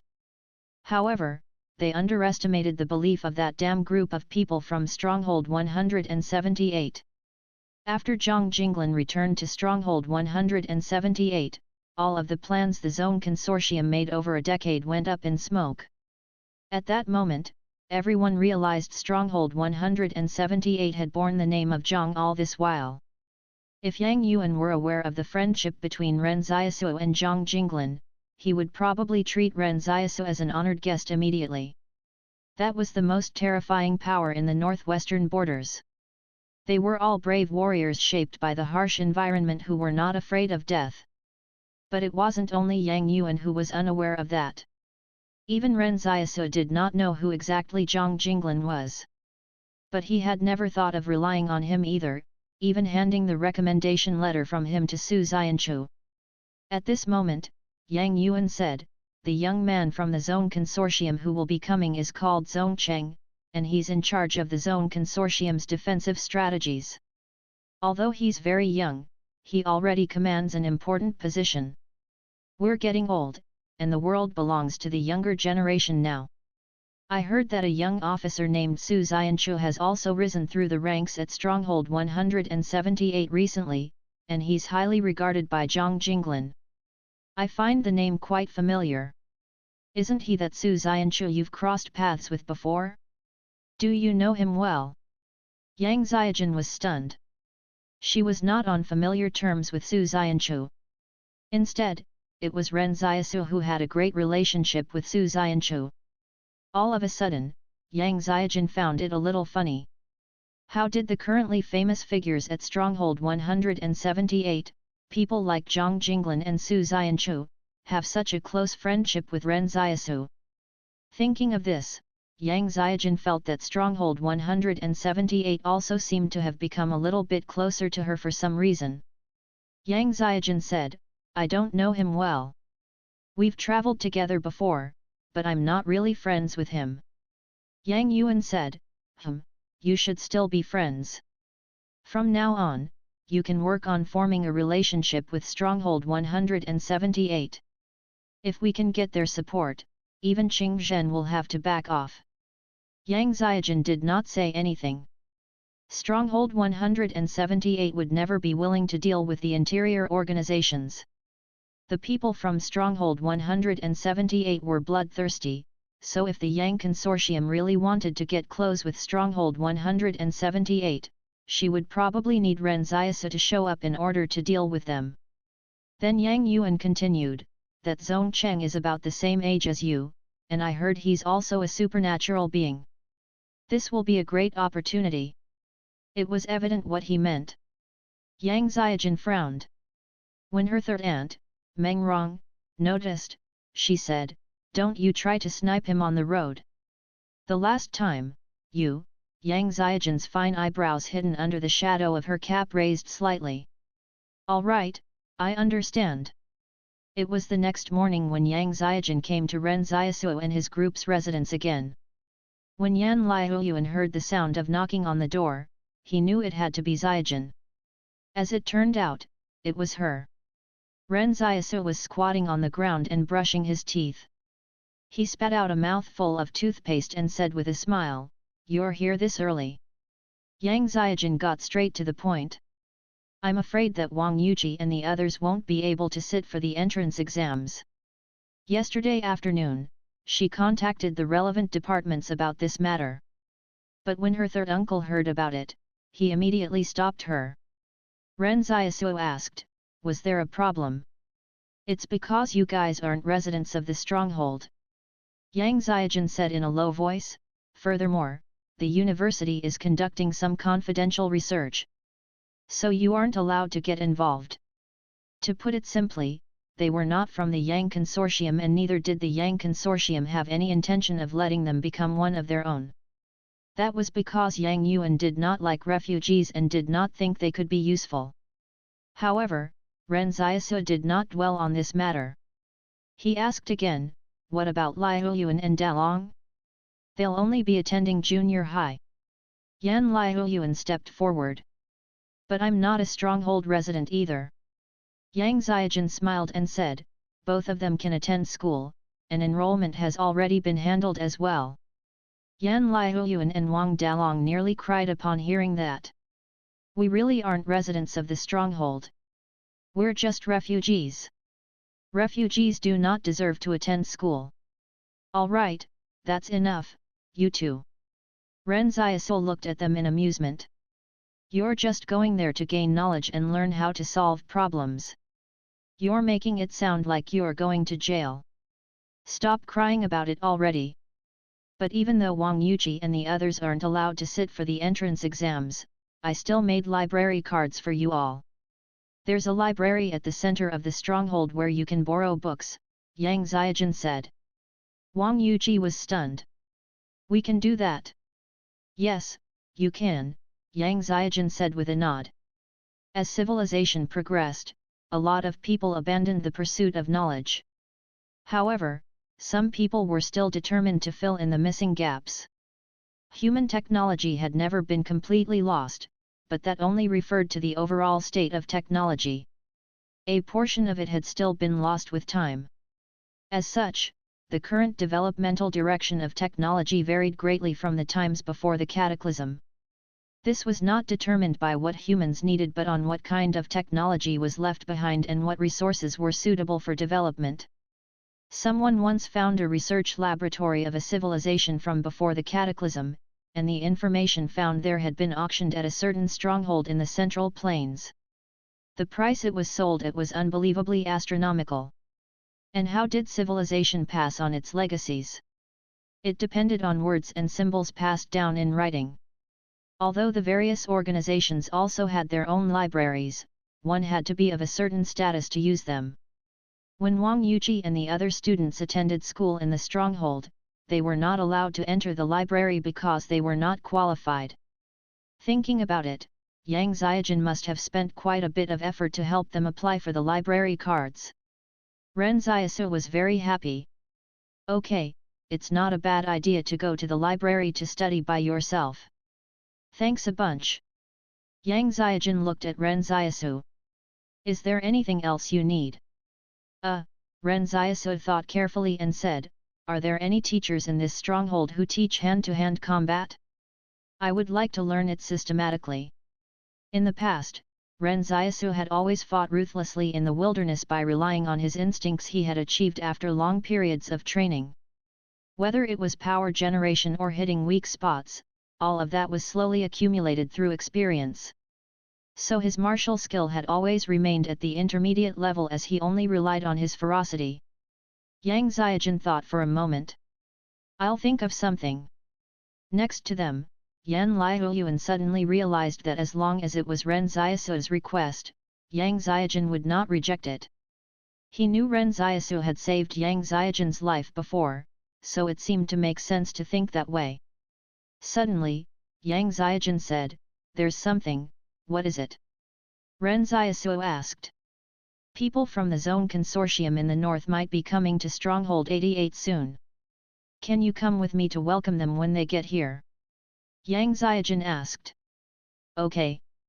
1. The peaceful evolution theory in international political thought refers to the alleged attempt to effect a political transformation of the Chinese socialist system by peaceful means, primarily by the United States. https://n.wikipedia.org/wiki/peaceful_evolution_theory Then Ren Xiaosu remembered Luolan was a capable military leader, so he would definitely be proficient at this. He looked at Luolan and said, "Don't just mouth off like that. If you say that my methods aren't scientific, how about you show us how to do it then?" Hee. Luolan's eyes narrowed and revealed a shrewdness in him. "Don't try to goad me into training them for you. No way. I can share our food with you," Ren Xiaosu said firmly. "Are you that nice?"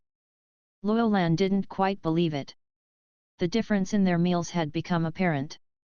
The food the Yang Consortium provided for Luolan and his men were steamed buns, napa cabbages, and pickled vegetables, while Ren Xiaosu and company were given lots of meat to eat. Ren Xiaosu had never lived so comfortably before. He even had drumsticks to eat every day without fail. When the drumsticks and braised pork were placed onto the table, the aroma even wafted over the wall to the other side. Luolan, who was next door, almost cried from craving it.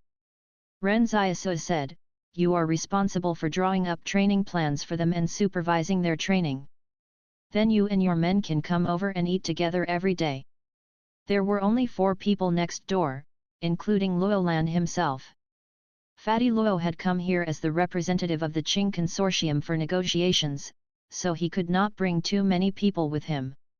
As such, Ren Xiaosu estimated it and felt it shouldn't be much of a problem to share some food with them.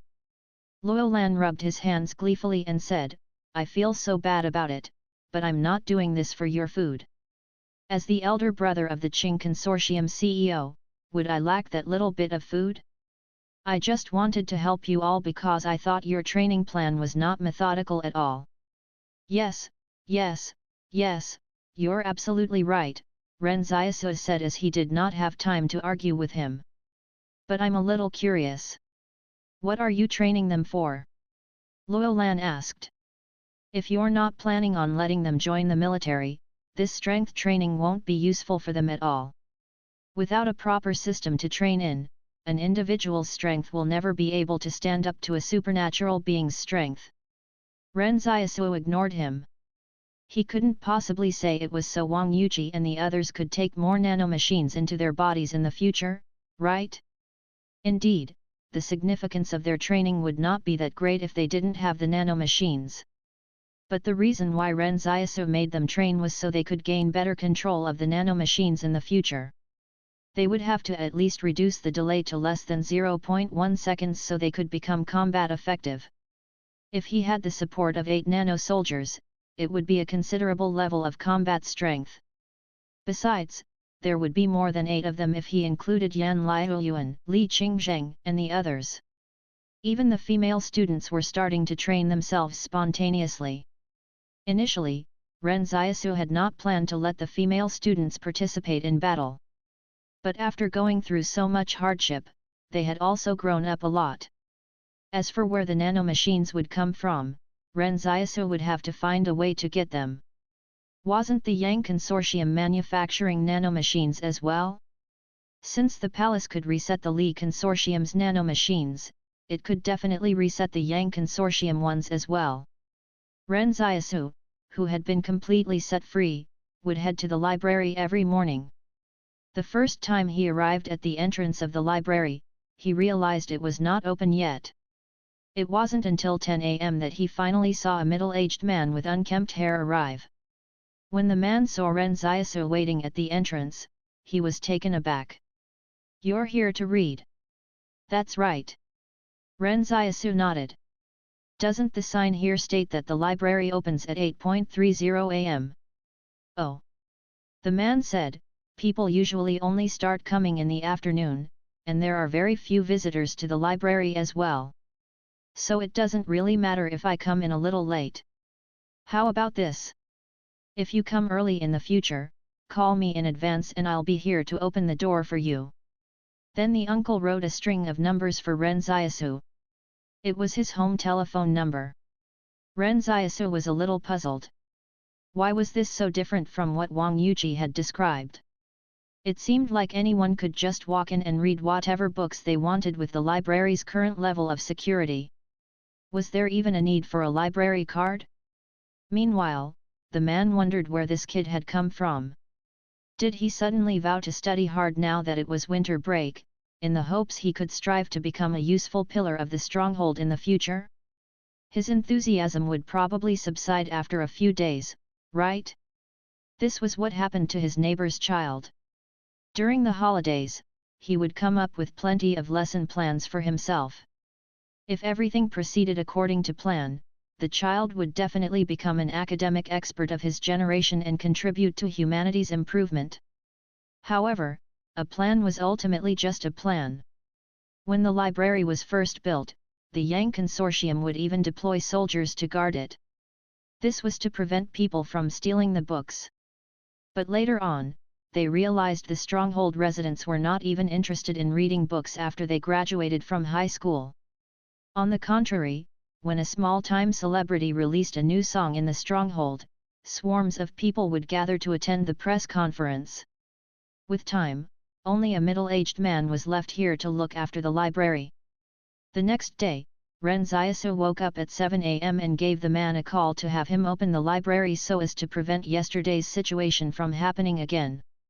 On the third day, it was the same. By the 10th day, the man thought something was strange. After opening the library in the morning, he pulled Ren Xiaosu back. "Hold on." Ren Xiaosu was stunned. "What's the matter?"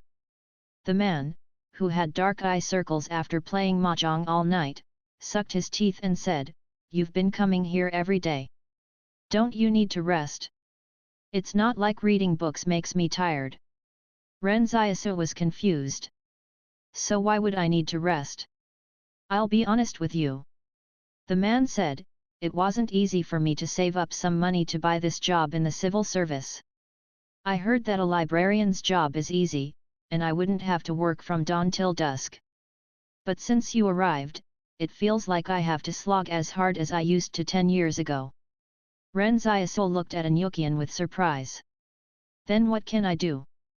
Don't you think you should treat me to breakfast?" Anyukian said with a dark expression. Ren Xiaosu scrutinized Anyukian. "Are you so poor that you don't even have money for breakfast?"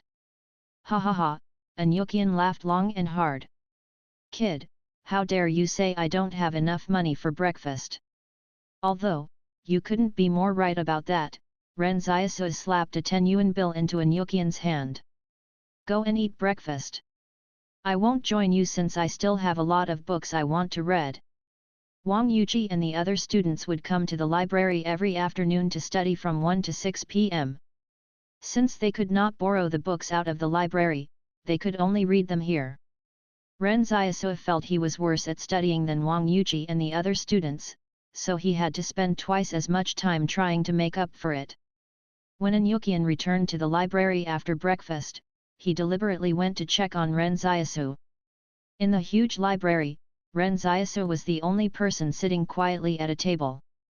The flipping of pages from time to time was the only sound that could be heard in the entire library. Every morning, when Ren Xiaosu arrived, he would automatically give 10 yuan to Anyukian. Moreover, there was no need for Ren Xiaosu to keep calling Anyukian anymore as he would be waiting at the door every day at 8:30 am sharp while yawning. Gradually, Anyukian found it extremely uncomfortable that he had to always sleep like that. He used to always play mahjong throughout the night before heading home to sleep well during the morning. But since Ren Xiaosu started coming to the library, he could only sleep while sitting in his chair at the library. How could sleeping in a chair be more comfortable than sleeping in a bed? As no one else was using the library, Anyukian purposely observed what Ren Xiaosu was reading. However, he died laughing when he saw that Ren Xiaosu was actually reading the 10th grade textbooks for math, physics, and chemistry. Ren Xiaosu's persistence in coming to the library for so many days finally made Anyukian change his opinion of him. He had thought that for once, a studious kid had finally come to the library. But to his surprise, this studious kid could only read 10th grade textbooks. Judging by Ren Xiaosu's age, shouldn't he be in 12th grade at the least? So it turned out he was just a weak student who was starting to study from scratch? Anyukian counted on his fingers and realized the college entrance exams were only 3 months away. How could he make it in time if he was still only studying the 10th grade curriculum? Even though Anyukian was pacing around him, Ren Xiaosu did not bother looking at him.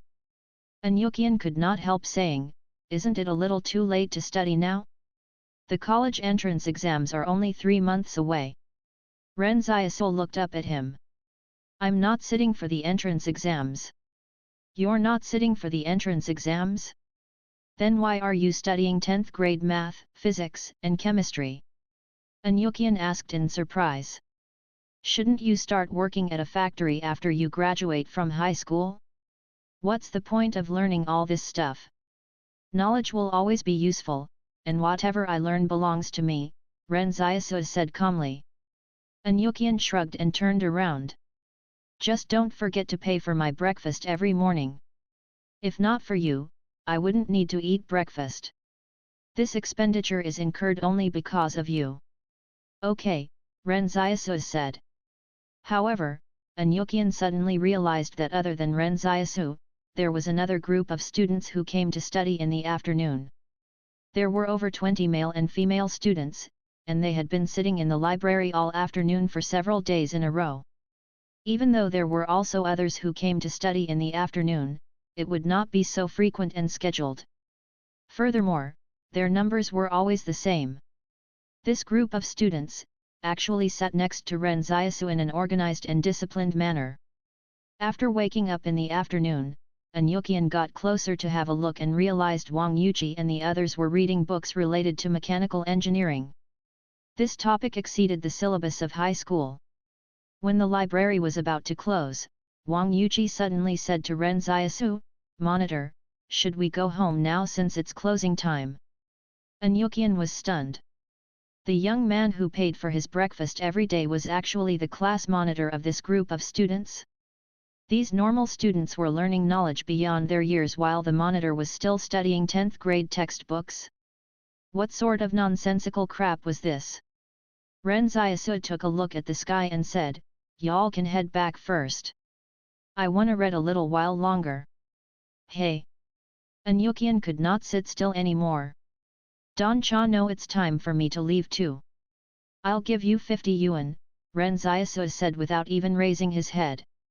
Anyukian said unhappily, "That won't do. I have to leave now to play mahjong. Who knows if I'll recover my losses tonight." Ren Xiaosu quietly put the book back onto the bookshelf before turning to leave. The first thing Ren Xiaosu said when he saw Anyukian the next morning was, "So did you recover your losses? Kid, why are you so annoying?" Anyukian was upset. "Should you even be asking something like that? Then you must have lost." Ren Xiaosu slapped a 10 yuan bill into Anyukian's hand. "Go on, get your breakfast." As Anyukian held the 10 yuan bill, he felt insulted. In the afternoon, when Wang Yuji and the others came to the library again, Anyukian suddenly sat down across from Ren Xiaosu. Ren Xiaosu looked up at him in surprise. "What's up?" Anyukian said, "You guys must be trying to learn more about mechanical engineering, right? However, you're all reading the wrong books." Ren Xiaosu frowned. He glanced at the books Wang Yuji and the other students were holding. Then what books should they be reading? Without a teacher's guidance, they had to learn everything by themselves. It was like crossing a river while holding a stone in their arms. Their progress was extremely slow. Although Zhongwu was a teacher, she was only a language teacher. Anyukian replied, "For 500 yuan, I'll tell you all what books you should read." In response, Ren Xiaosu threw 500 yuan over.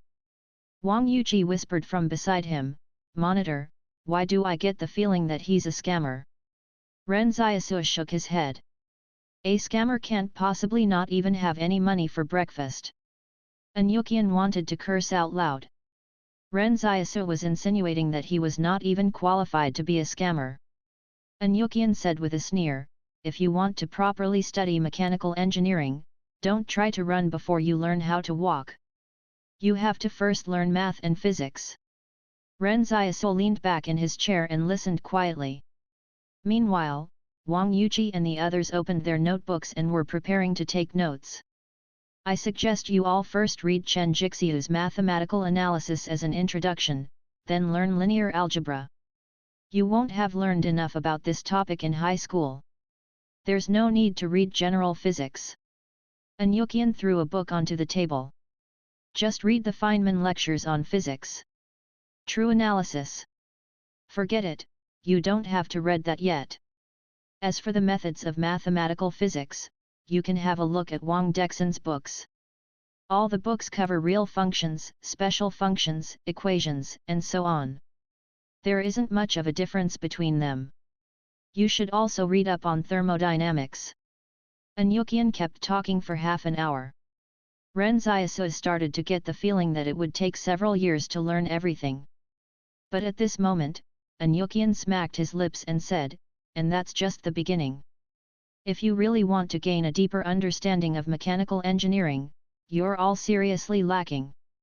Ren Xiaosu finally understood.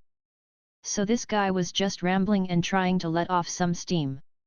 However, Ren Xiaosu also realized that Anyukian was not an ordinary person. Even a scammer would probably not recite all that just to earn 500 yuan. Most importantly, no one could possibly teach him how to say what he just said.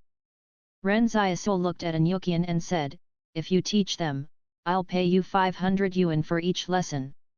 Anyukian's eyes lit up, but he immediately held himself back. "But my time is very precious." 400. Hey, why is the offer getting lower? 300. All right, I'll teach, 500 yuan. And not a cent less. Only then did Ren Xiaosu smile. "If you don't teach them well, I won't pay you." "How can I not teach them well?" Anyukian's eyes widened. Forget it, you wouldn't understand even if I told you." But Anyukian suddenly felt there was much more about this young man before him than he had thought. Would a normal student pay 500 yuan just to attend a lesson? At most, they should only be slightly better than Ren Xiaosu, right? Although they had been reading up on mechanical engineering books beyond their level, this gave Anyukian the negative impression they were trying to run without learning how to walk first. But when he started teaching them, Anyukian realized Wang Yuji and the others had a really good foundation. Although he was giving a lecture on the advanced foundation of math and physics, not things a high school student could easily grasp, Wang Yuji and the other students picked it up with ease in class. Regardless of which student, they would all be considered top students at any of the high schools around. They were the type of students who stood a chance of getting into university. Anyukian frowned and asked, "Are you all planning on getting into university?" "You don't have to learn these things to qualify, though." Wang Yuji answered, "We're not planning to attend uni." "Oh." Anyukian did not say anything else. It was quite a pity that these fine young students were not thinking about attending university. But if these students were not planning to do that, why would they still want to learn all this? However, that had nothing to do with Anyukian. He only had to teach them and collect his pay. However, Anyukian realized Wang Yuji and the others were always drenched in sweat every afternoon when they came over to the library. It was as though they had just finished exercising. He asked, "What have you guys been doing?" "Fitness training," Wang Yuji answered simply. This confused Anyukian even more. "Why do you have to do fitness training? Are you planning to enlist in the military?" "No, then what are you doing the exercises for?" Anyukian was still confused. "What are you asking that for?" Wang Yuji became wary. "We will just train if our class monitor tells us to do so." As Anyukian was their teacher now, Wang Yuji would still be respectful towards those who imparted knowledge to them. But if Anyukian kept questioning them on matters unrelated to learning, he felt he would have to be a bit more cautious. Anyukian felt that something was off. "He's only your class monitor, so why do you listen to him so much?" Why were they so obedient that they did whatever Ren Xiaosu asked of them, be it learning new knowledge or fitness training? As a matter of fact, Anyukian was also the monitor of his class back in the days when he was still in school. Did anyone take him seriously back then? Why was there such a huge difference even though they were both class monitors? These days, Ren Xiaosu would go out by himself every morning and return home only at night. Such peaceful days were really rare for him. Ren Xiaosu really enjoyed days like these. It would be even better if no one were tailing him. Although someone claimed the plainclothes cops who were watching over them had already left, Ren Xiaosu found out by the third day that there were different people following him around every day whenever he went out. In order to tail him, they even switched personnel at intervals while following him. Whenever an intersection appeared, the lead person tailing him would walk off in a different direction and let the next person take over the tailing. This group of people were quite professional in their methods. If not for Ren Xiaosu's keen sense of observation he developed in the wilderness, he would probably not have noticed their presence. Who wanted to follow him? And why would they follow him? Ren Xiaosu was quite sure that some of his identities were not known to these people yet, so in the eyes of many, he should only be a normal refugee. Furthermore, Yang Xiaojun was definitely not in the know. If she had arranged for this, she should have known that if Ren Xiaosu really wanted to run away, these normal people would not be able to catch up to him. As these people continued tailing him day after day, Ren Xiaosu's fractures healed. Many of his fractures no longer required the nanomachines to hold them together anymore. After he fully recovered from his injuries, he could set aside some time to take the combat classes. He was looking forward to the class a lot. An Yukian would always see Ren Xiaosu sitting quietly in the library. Unless he got up to get a different book to read, he would not move at all. On one hand, Ren Xiaosu was really quite focused when he read. On the other hand, he felt pain whenever he made any movements. Therefore, he would not make any unnecessary movements unless he was required to. At this moment, Ren Xiaosu was on his way to the library.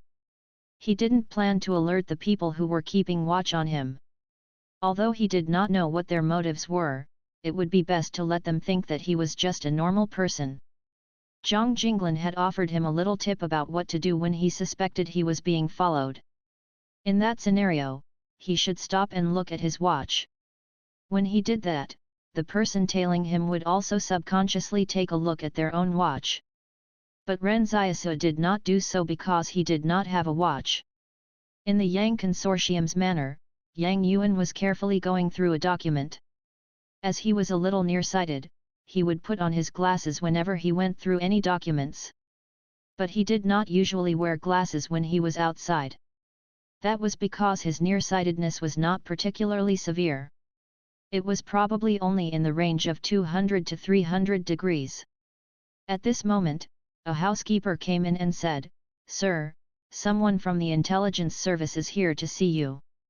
Yang Yuan thought for a moment before saying, "Show them in." A woman walked in.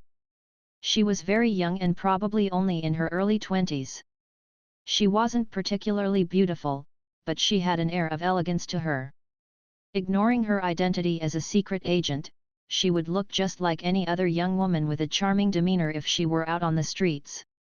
She came over to Yang Yuan's table and said respectfully, "Boss, I've been monitoring that kid for some days, but I haven't discovered anything unusual yet. Apart from heading to the library and returning back home day in and day out, he doesn't go anywhere else." "Great work, Yingxiu. Have you ever lost track of him before?" Yang Yuan asked. "No," the girl whose name was Zhou Yingxiu said, "he's really stupid and didn't even realize we were tailing him. As you know, this is what I'm best at, so I believe in my judgment." "Very good," Yang Yuan said. He was starting to wonder if Ren Xiaosu might really just be a normal refugee after all. He heard of the name Ren Xiaosu back when he was wanted by the Qing Consortium, but he was quickly taken off the list. The Qing Consortium had removed his name after confirming internally that he was just a refugee. Yang Yuan had also asked Lu Yuan about Ren Xiaosu, but Lu Yuan told him he had not heard of this person before. Yang Yuan asked him whether it was Yang Xiaojun who asked him to say that, but Lu Yuan denied it. Yang Yuan frowned. Could it be that he was really just a refugee? He somehow felt that someone was hiding something from him, but he had no evidence. But from the looks of it, Ren Xiaosu really did seem like just a refugee. Yang Yuan looked at Zhou Yingxiu and said, "Do not take the investigations lightly. I still feel that something is wrong. How could a normal refugee possibly attract Xiaojin's attention? If and when necessary, you can go and test him." Even though Ren Xiaosu was footing all of the tuition, he had to get Wang Fugui to secretly trade a small amount of gold for cash. After all, they did not have any sources of income right now. Fortunately, he still had quite a lot of gold left. Thinking of this, Ren Xiaosu hoped he could come across the ruins of another civilization again or something similar in the future. Human civilization before the cataclysm was full of gems. If it were really as Yang Xiaojin had said, any single item from a research laboratory could be exchanged for an inexhaustible amount of money. That would absolutely be a godsend. It was no wonder Qing Zhen had spared no effort in trying to excavate that research laboratory in the Jing Mountains. Cigarettes could go bad and wine could volatilize, but paper documents stored away in enclosed areas were simply priceless. Of course, some people had found wine that hadn't volatilized yet, but that was wine that had been stored in specially sealed packaging. If that were sold, the seller would earn a vast fortune overnight. Ren Xiaosu knocked on the table in front of Anyukian. "Have you eaten breakfast yet?" "Hey!" Anyukian looked at Ren Xiaosu and said sleepily, "Not yet. I was waiting for you to hand me the money for breakfast. When I passed by the stuffed bun shop this morning, the smell was heavenly." Ren Xiaosu slapped a 10 yuan bill onto the table and said peeved, "Go and eat breakfast, I'll help you look after the library." "Haha." Anyukian pocketed the 10 yuan bill and said, "You're such a good person." "Wait a minute." Ren Xiaosu asked, "Why must you spend all your money on playing mahjong?" In his opinion, Anyukian was definitely not ordinary. How could someone who came up with a proper lesson plan in such a short time to teach math and physics in logical steps be an ordinary librarian? The basic knowledge might seem very simple on its own, but to form them into a systematic lesson plan was a truly remarkable ability. Anyukian laughed and looked at Ren Xiaosu. "Then let me ask you, what can I do if I don't play mahjong?" Ren Xiaosu was stumped as he really could not come up with an answer. As Anyukian walked out of the library, he waved. "Since the world is so boring, isn't it better to just play mahjong all day and sit around while we wait to die?" Ren Xiaosu smiled. "Well, sounded about right." After a while, Anyukian came back. He even had a bag of stuffed buns for Ren Xiaosu. "Try some. The buns from this shop are incredible. You don't look like a local, so I bet you haven't tried the buns from this shop before. You know, the proprietress of this bun shop is gorgeous. Her nickname is Bun Beauty." Ren Xiaosu curled his lips. After he saw Yang Xiaojin's looks when she took off her cap, he felt he had already encountered what humans would define as true beauty. As for that bun shop's proprietress, Ren Xiaosu had seen her before. She was definitely not as beautiful as Anyukian had claimed. It could also be because the Bun Beauty had chopped scallions sprinkled all over her face when he passed by the shop, leading him to subconsciously think she was not that pretty after all. Anyukian glanced at the book Ren Xiaosu was holding. "Oh, I've also read this novel titled Spare Me, Great Lord. It's quite a good book, but unfortunately, only the first 2 volumes have been preserved after the cataclysm. No one knows where the rest of the volumes are." Ren Xiaosu glanced at him. "I was just browsing. The books you read are quite random."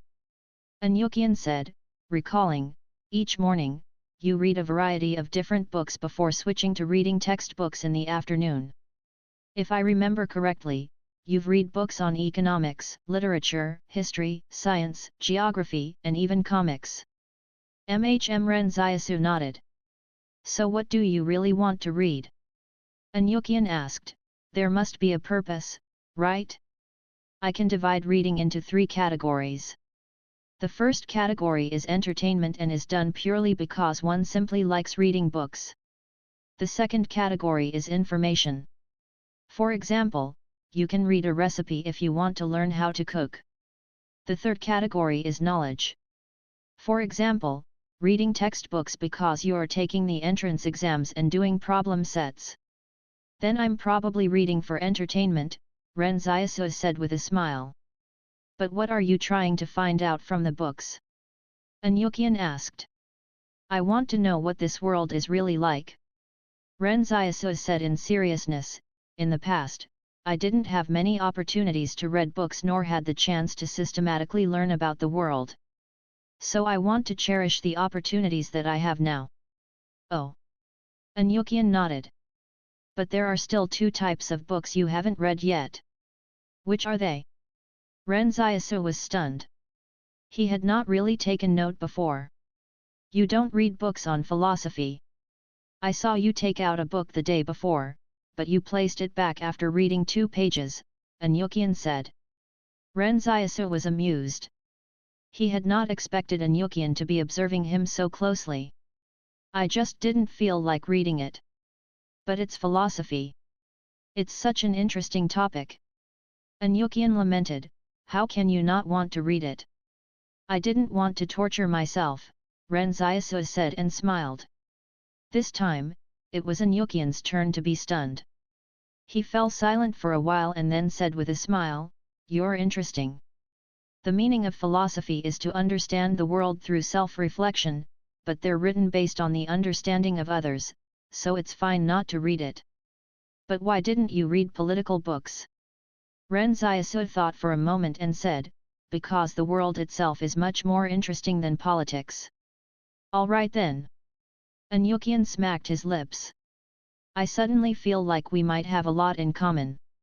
Ren Xiaosu turned serious again and said, I don't think so. Just as Anyukian was about to fly into a rage, a voice suddenly came from the entrance. Hello, is anyone around? I'd like to enter the library to read. The voice was pleasant and melodious. When Anyukian turned around to have a look, his eyes lit up. Coming, coming. A charming woman was standing at the door with a head of wavy, long hair. Ren Xiaosu could just make out her earrings dangling down to her cheeks, as though they were secretly trying to seduce him. The woman, wearing a pair of delicate high heels, waited for Anyukian to check her library card. Anyukian said, You're Ms. Zhou Yingxiu, right? Yes. Zhou Yingxiu nodded. Okay, that'll do. Anyukian followed the script. You aren't allowed to borrow any books out of this library. If there's any damage to the books, please contact me immediately. I hope you take good care of the books here. After all, many of them can't be found anywhere else anymore. Thank you, Zhou Yingxiu said with a gentle smile. Anyukian was mesmerized by her. Please let me know if you need anything. Zhou Yingxiu slowly walked towards Ren Xiaosu and sat down across from him. She looked at Ren Xiaosu and said with a smile, Hello. Ren Xiaosu looked up and said, Hello, Auntie. From his desk, Anyukian got anxious when he heard that. How could the kid talk this way? Even if you Lao one used rebar to unite your destinies, you would probably snap the bar with a response like that. The people from the intelligence service who were watching Ren Xiaosu thought their tailing operation was flawless. They even believed that Ren Xiaosu was extremely stupid to not have noticed them. But actually, Ren Xiaosu purely didn't care about them as he just wanted to heal from his injuries. Besides, it would have been better if they had gotten some nano-soldiers to come and keep watch on him. Normal people were not able to arouse Ren Xiaosu's interest in the slightest. However, Zhou Yingxiu was not an average person either. She said with a smile, At my age, it's more appropriate if you address me as Big Sister. Are you familiar with the library? No. Ren Xiaosu shook his head. Zhou Yingxiu was stunned. He had been coming to the library every single day for almost half a month now, yet he was saying he was not familiar with it. She continued with a smile, I'm looking for a book titled The Theory of Time. Do you know where it is? Ren Xiaosu looked up at her. He had already given an attitude, trying to distance himself from her, yet she still persisted in striking up a conversation with him. But at this moment, the voice from the palace said, "Quest, help the knowledge seeker determine the correct location of the book." Ren Xiaosu was stunned. Why did this quest have to be assigned to him now of all times? Moreover, the quest even specifically stated it had to be the correct location, so he could not just point to a random spot. However, he really did not know where the book was. He would have to do the quest no matter what. He looked at Zhou Yingxiu and tried his luck by saying, "The theory of time must be in this library. Why don't you look for it yourself?" Zhou Yingxiu was taken aback by the answer. "You might as well say that the book is inside Stronghold 88. Of course I know it's in this library." However, Ren Xiaosu didn't care about that. He thought that since the palace was just asking him to pinpoint the correct location, it wouldn't be wrong to say that the book was right here in the library, right? The voice from the palace said, "Quest complete. Awarded basic skill duplication scroll." Ren Xiaosu wanted to give his own ingenuity a thumbs up. There was probably no one else who could match him in terms of exploiting loopholes when it came to doing quests.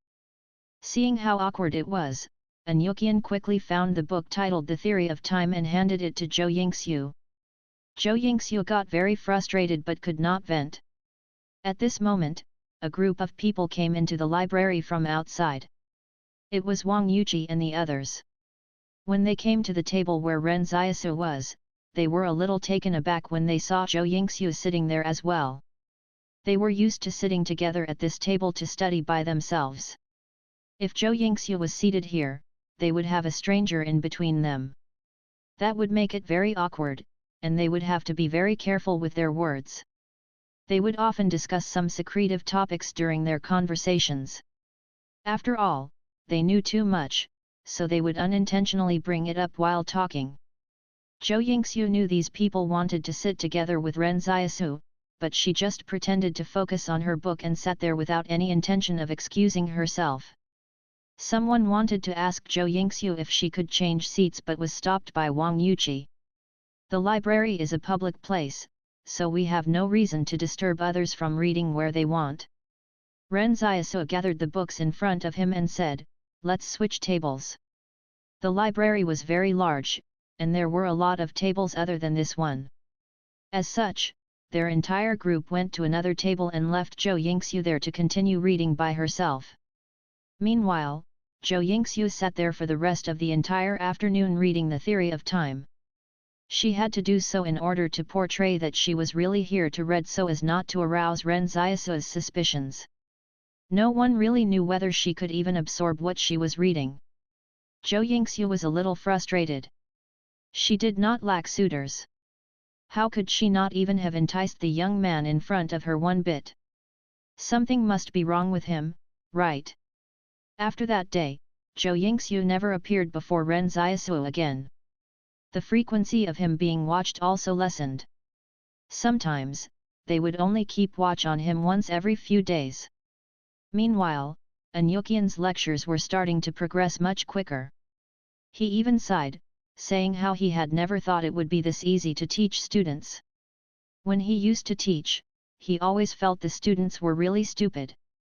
Ren Xiaosu realized An Yuqian could have been in research in the past. Later, he somehow became a librarian. When he had time, he thought that maybe he could ask Yang Xiaojin about it. She might just know something regarding this. As they learned more, Wang Yuqi and the other male students would occasionally sketch the armor's blueprint from imagination during their breaks.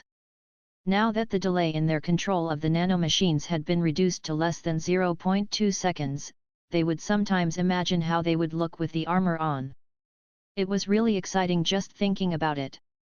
After they sketched out the designs for the arms and hands, An Yuqian caught a glimpse and said with a laugh, "So you'd wanted to design something like that?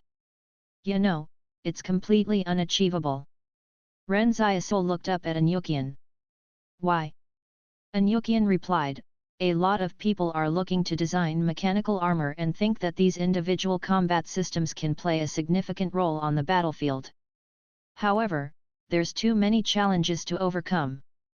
Ren Xiaosu asked with great interest, what kinds of challenges? First of all, you can't solve the issue of the propulsion system. Anyukian sneered, how could there be such a powerful and portable power source in this world? There's only one kind of power source like this, and it's achieved through controlled nuclear fusion. Ren Xiaosu was stunned. Yang Xiaojun was from the Saboteurs, an organization that hated nuclear technology the most. If he were to fit a controlled fusion reactor on his armor, wouldn't all of the Saboteurs come after him? Are there any other potential power sources? Ren Xiaosu asked. Anyukian said firmly, no. At least not within the limits of known technology. The raw materials for fusion are deuterium and tritium. If the technology is advanced enough, just deuterium alone can be used. An abundant amount of deuterium already exists in water. But the existing methods of controlled fusion, such as the tokamak, one present a very difficult problem to solve. The question remains on how to shrink the size of the device so it can be fitted easily on a human body. The larger the visible radius of the device, the better the energy confinement. It's not impossible if you want to shrink it, but it will be difficult. Anyukian looked at Ren Xiaosu and the others with a smile. It's just a dream for the several of you to achieve it. Ren Xiaosu frowned. He had also been struggling with the power source for the nanomachines all this while. After all, if he only depended on his bioenergy to charge them, he would only be able to use it for 2 minutes with every 2 hours of charging. It would not be enough to sustain the nanomachines in a high-intensity battle. Are there any other challenges that can't be overcome? Ren Xiaosu asked. Anyukian said, how would you command the full body of armor to listen to your orders? How complicated a procedure would it take in order to that seems rather easy to solve, interrupted Ren Xiaosu. Anyukian was confused. What are you bragging for? However, Ren Xiaosu did not intend to say any more than that. Be it the Yang Consortium or the Li Consortium, no one would possibly use the nanomachines as armor for now. That was mainly because it would be a little too extravagant to use them like that. 1A tokamak is a device which uses a powerful magnetic field to confine a hot plasma in the shape of a torus. https://n.wikipedia.org/wiki/tokamak https://n.wikipedia.org/wiki/lawson_criterion http://user.fz-juelich.de/records/28366/files/Kislovsky_ei-3.pdf. Anyukian raised his voice and said, programmable matter is a type of intermediary matter that changes its physical properties based upon user input or autonomous sensing. Ren Xiaosu thought for a second. Real words, please. In short, Anyukian said, if you want to build this kind of armor, its components must at least have the ability to shapeshift and self-reconfigure. Without programmable matter, you can't create flexible self-combination and separation processes. Ren Xiaosu said calmly, no worries about that. Anyukian nearly went crazy. Don't you understand what I am saying? How can you not be worried about something this important? To be honest, Ren Xiaosu could solve all the problems Anyukian brought up, other than the problem with the power source. As for the programmable matter, the nanomachines were better performing than that. Ren Xiaosu realized Anyukian definitely had not specialized in the field of nanotech research. Otherwise, he couldn't possibly be unaware of the current progress that nanomachines were making. Furthermore, he was certainly not a core member of the Yang Consortium. But how did Anyukian end up in this state? Although Ren Xiaosu's knowledge was still quite far from allowing him to become an academic, he could feel Anyukian's stubbornness and pride in the face of science. Why was Anyukian willing to be a mere librarian here? In the following days, Anyukian focused on teaching and playing mahjong, no longer bothering with the so-called power source and programmable matter. Ren Xiaosu urged Wang Yuji and the other male students to come up with designs for the armor after they got home and to approach Anyukian for help during their breaks during the day to resolve any technical difficulties. For some reason, Anyukian was willing to help them out. From Anyukian's point of view, if he helped Ren Xiaosu solve all of his current difficulties and led him to the issues he mentioned, Ren Xiaosu would come to realize how wise he was. He felt that Ren Xiaosu was not bothered by the state of programmable matter technology only because he wasn't at that level and had yet to encounter the bottlenecks of the technology. After all, Anyukian did not think that a 10th grader could possibly understand his vision and previous position in the academic field. Thinking of this, Anyukian even wanted to bug Ren Xiaosu to teach him remedial courses so Ren Xiaosu could quickly understand just how awesome he was. One day, when Ren Xiaosu wanted to resume studying a textbook from the day before, he found a notebook placed next to it. This was something he had not seen before. Ren Xiaosu opened the notebook and saw someone had carefully sorted the learning order and key points of knowledge. With just a glance, he knew exactly who had written it. It was definitely Anyukian. Ren Xiaosu turned around and looked at Anyukian in amusement. Was that guy trying to act mysterious? Is this your notebook? Anyukian was a little embarrassed. Oh, it's just something from the past I stumbled upon and thought would be useful for someone else. You can have it if you think it'll be useful. It's pretty suitable for you. Some topics are deliberately simplified in high school. If you follow the curriculum, you'll end taking a lot of repetitive steps. So why don't you just follow the method I used to learn? Ren Xiaosu said, "Thank you, how much is it?" He was about to pay for it.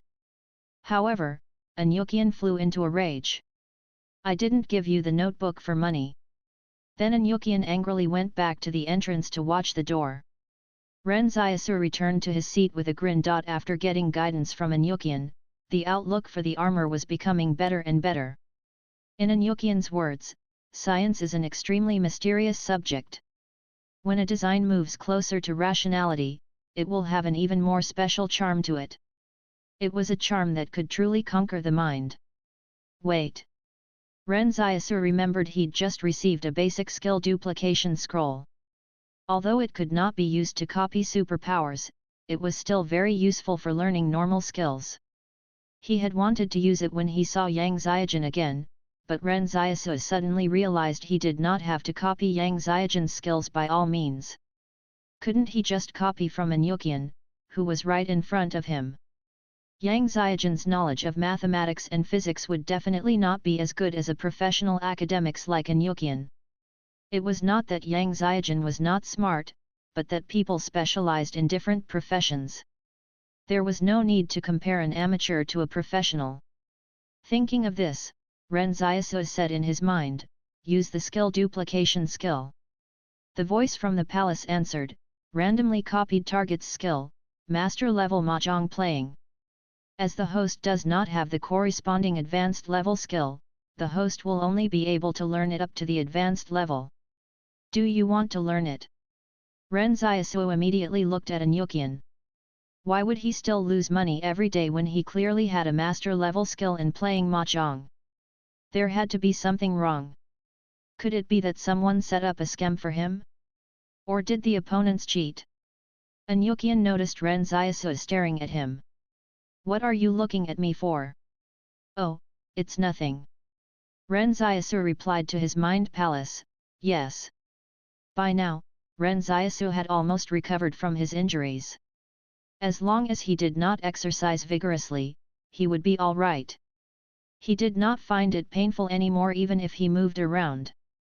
Finally, it was time for him to learn about hand-to-hand combat. He wondered who Yang Xiaojun had arranged for him to learn hand-to-hand combat from. Yang Xiaojun had given him an address not far from the library. When he felt that his injuries had healed, he could go there by himself. A martial arts school stood there. During the day, he would spend his time in the library. In the evening, he would head to the martial arts school.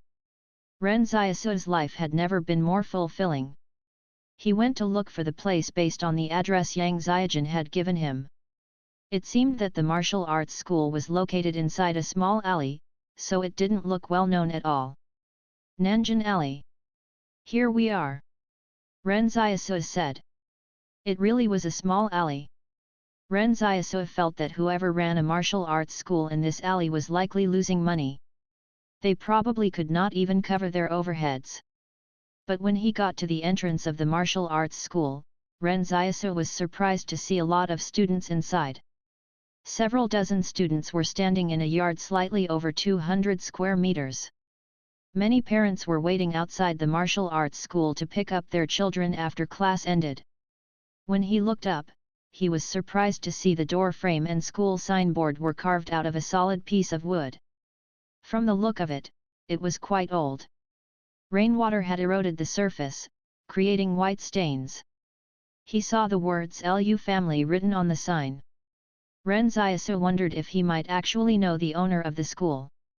He went in and said to an instructor, "Hello, I'm looking for the owner." The instructor shouted to the inside loudly, "Old Lu, someone's looking for you." Lu Yuan walked out. When he saw Ren Xiaosu, he said with a kind smile, "Quick, come in. We haven't met in a while." The parents standing at the entrance were stunned. When they saw Ren Xiaosu earlier, they thought he was just a normal young man.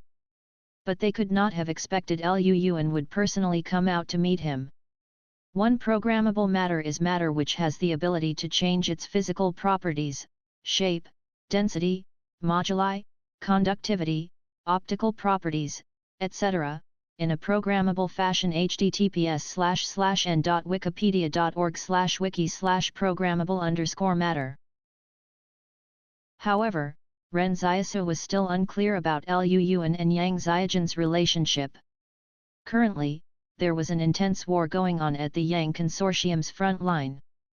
Although it looked like victory had already been secured, the question was why didn't Lu Yuan get deployed to the front line when he was a known supernatural being in the organization? Even though it was difficult for supernatural beings to do much on the main battlefield, it was still better than having none deployed at all. It would also be quite good to have some supernatural beings accompanying and protecting the generals. Therefore, when Ren Xiaosu saw Lu Yuan in the stronghold, he realized the relationship between Lu Yuan and Yang Xiaojin might be a little closer than the relationship between Lu Yuan and the Yang Consortium. Lu Yuan led Ren Xiaosu to the backyard. As he walked, he laughed and said, "There's no need for any formalities. I used to be the housekeeper of Xiaojin's family, and she grew up under my care, so you can address me as Uncle Lu. I served the Yang Consortium in the past, but I was able to regain my freedom and enjoy retirement because of that hard drive." Lu Yuan was also an understanding person. Since Yang Xiaojin trusted Ren Xiaosu, he might as well be open with his identity and introduce himself. "Hello, Uncle Lu." Ren Xiaosu asked, "Luo Lan is also here in the stronghold. Why didn't you go and beat him up? He's freeloading off our family right now." "Haha," Lu Yuan started laughing. "When I'm in character for my missions, I have to be immersed in my role. But after that, I need to get out of character. Otherwise, I'll get embroiled in many difficult situations. Since I'm no longer Stronghold 109's overseer, whatever had happened before has nothing to do with me." Ren Xiaosu thought he was such a forgiving person. It was no wonder he could leisurely retire here and even open a martial arts school. "Xiaojin recommended me to learn hand-to-hand combat from you. What time should I usually come?" "Xiaojin told me you always spend the day reading in the library until evening, so just come at night." Lu Yuan said, "Have you trained before?" Ren Xiaosu gave it some thought and said, "I've never learned it systematically before. But I did wonder about it while living in the wilderness. Then I'll teach you systematically from how to generate power to the actual execution of techniques when in combat. Afterwards, we'll train your reaction speed and your awareness of your opponent," Lu Yuan said. Ren Xiaosu was stunned. "Shouldn't I be learning some boxing styles?" The type they're practicing outside.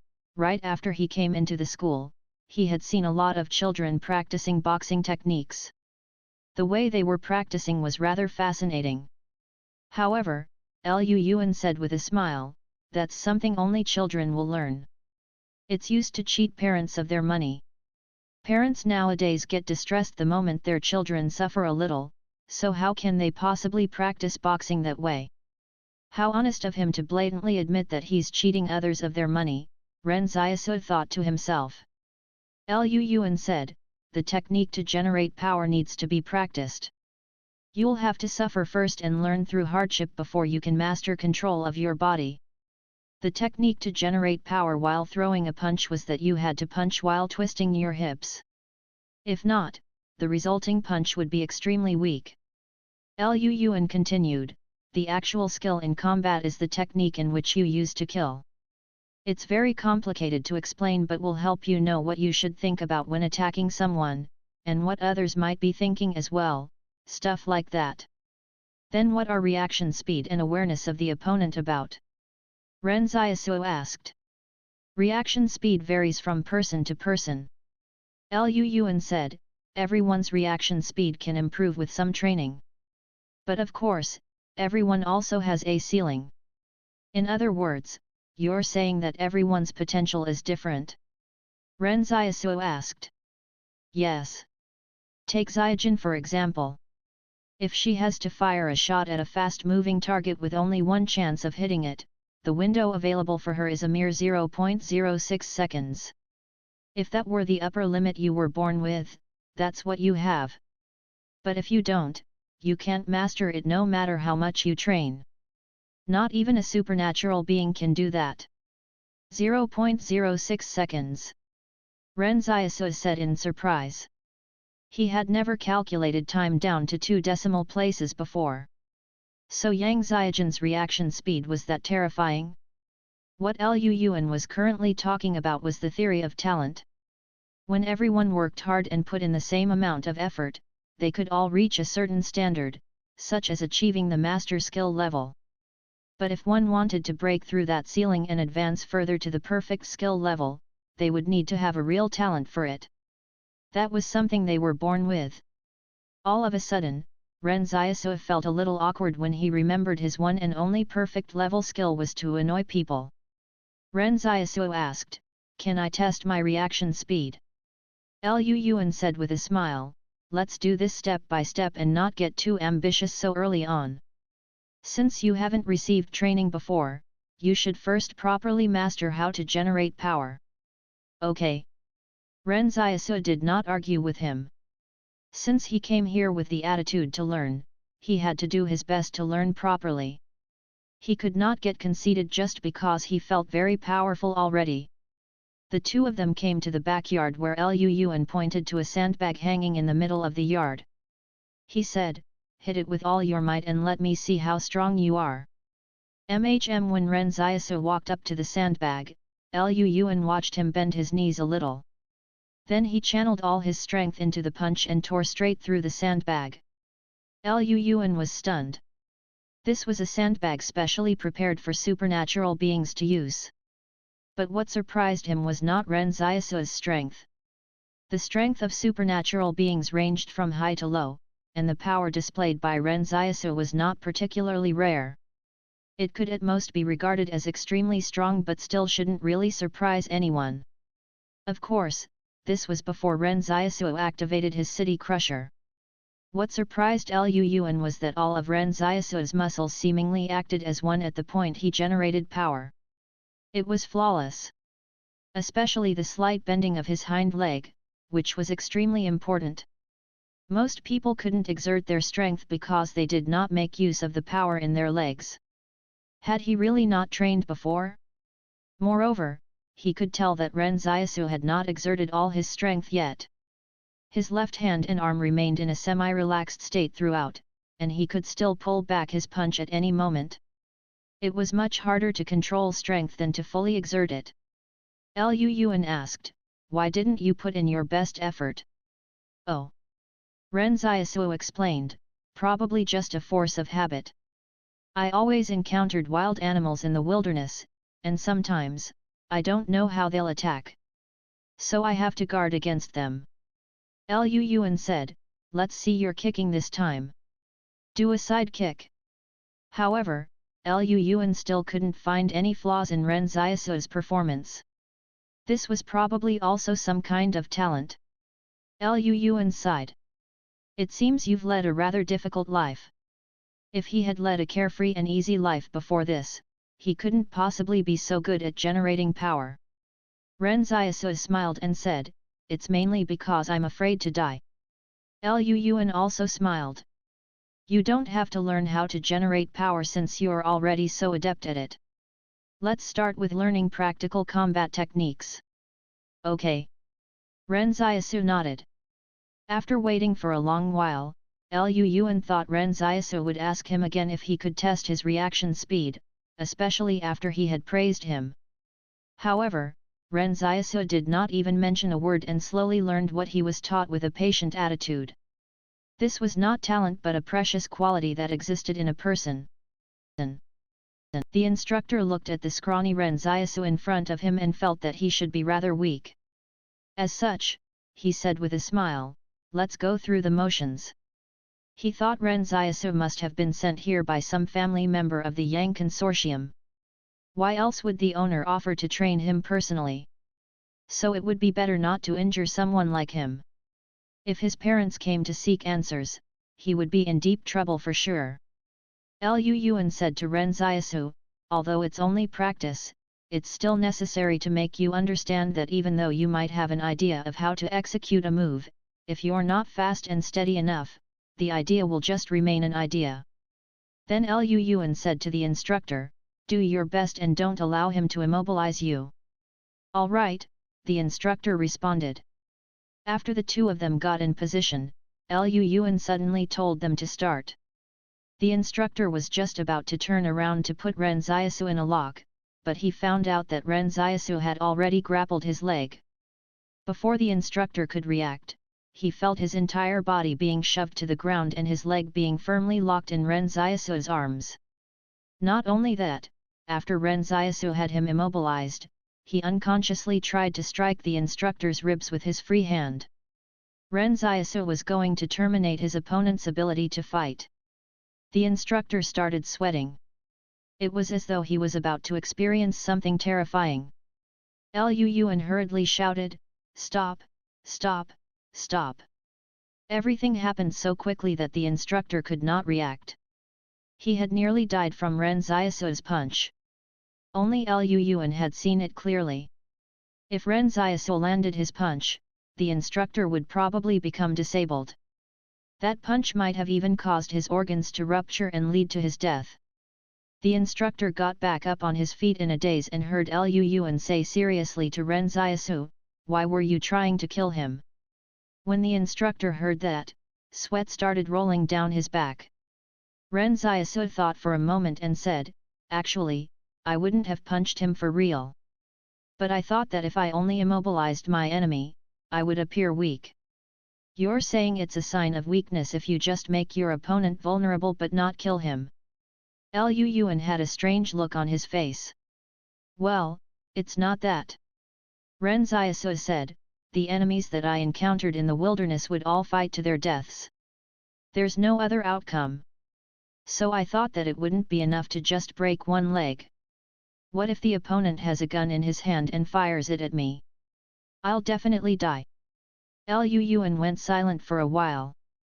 As he had grown up in the stronghold, the civilization here had taught him to show mercy to others and resolve conflicts peacefully.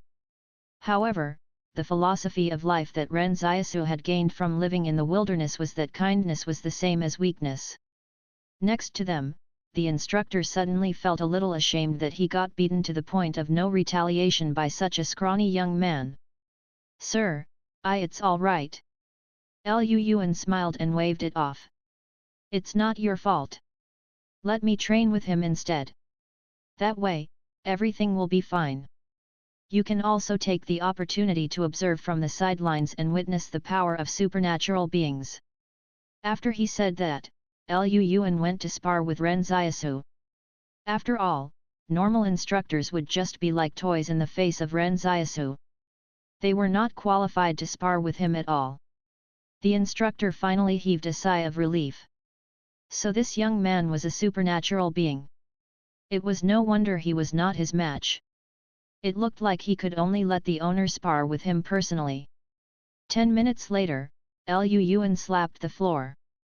Let go, let go. I lost, I lost. That hurts, that really hurts. The instructor was dumbfounded.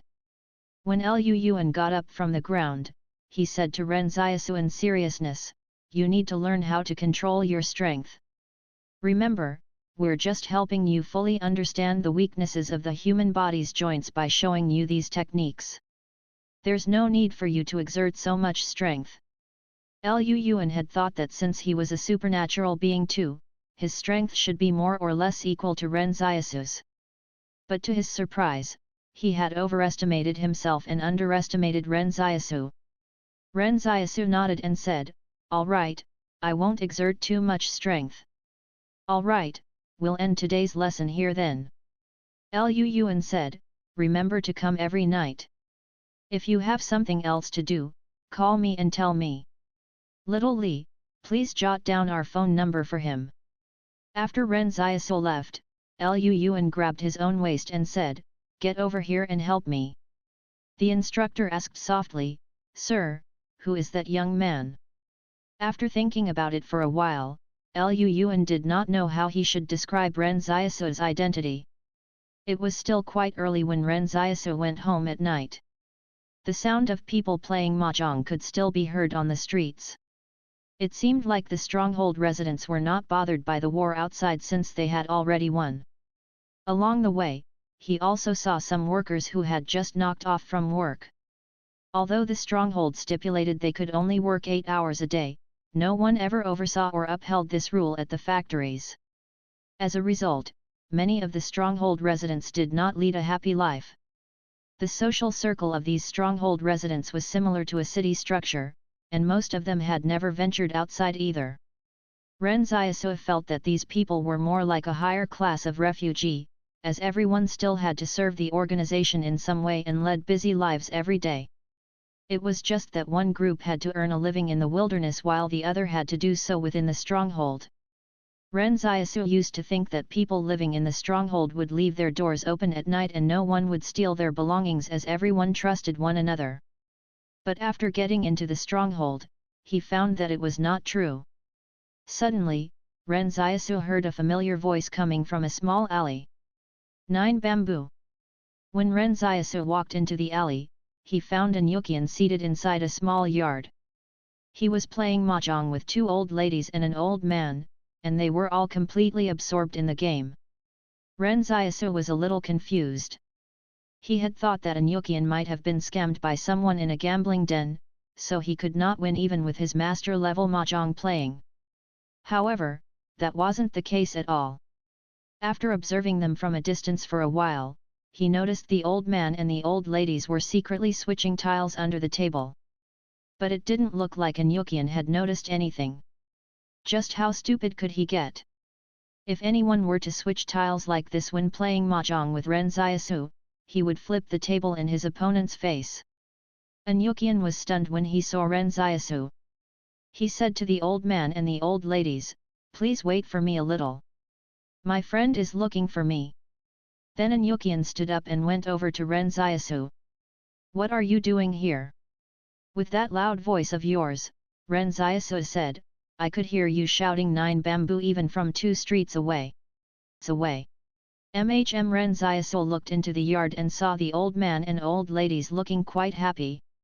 He asked an Yukian curiously, so they were the ones who won your money? Yeah, an Yukian said with a smile. Did you know that they secretly switched their tiles? Ren Xiaosu asked. An Yukian fell silent and quickly dragged Ren Xiaosu out of the alley. Ren Xiaosu suddenly understood and said, then you deliberately lost your money to them. Yes, an Yukian said with a sigh. Ren Xiaosu realized the reason behind this might also be related to why an Yukian was living such a dejected life. After all, Ren Xiaosu had asked the palace about an Yukian's proficiency in mathematics and physics. The palace told him he was at the master level. Ren Xiaosu initially thought an Yukian's proficiency would be at the perfect level, but the palace said there was no perfect rating for science subjects. Therefore, everyone could at most be at the master level. Ren Xiaosu understood what the palace was trying to say. After all, humans were still exploring the realm of science, so of course they couldn't reach perfection. But for a person with mastery in math and physics, he ended up becoming a librarian. If there wasn't some sort of a story behind this, Ren Xiaosu would definitely not be convinced. Ren Xiaosu asked, "What's their relationship with you?" "They're the family members of two former good friends of mine who were also my students." Anyukian said, "During an experiment, an explosion happened in our laboratory due to my negligence. As a result, both my assistants perished." "What type of experiment?" Ren Xiaosu guessed. Was it a nuclear experiment? "If it was, you wouldn't be seeing Stronghold 88, Anyukian snapped. "Oh." Ren Xiaosu had thought Anyukian worked in nuclear physics. "Then what happened after that?" "Afterwards, I got sacked and lost my job. Even my girlfriend broke up with me. Before she left, she also took away the pet tortoise we had at home." Anyukian sighed. "So was that why you got depressed?" Ren Xiaosu did not quite understand. "What do you think? What would you have done if it were you?" Anyukian asked. Ren Xiaosu thought for a moment.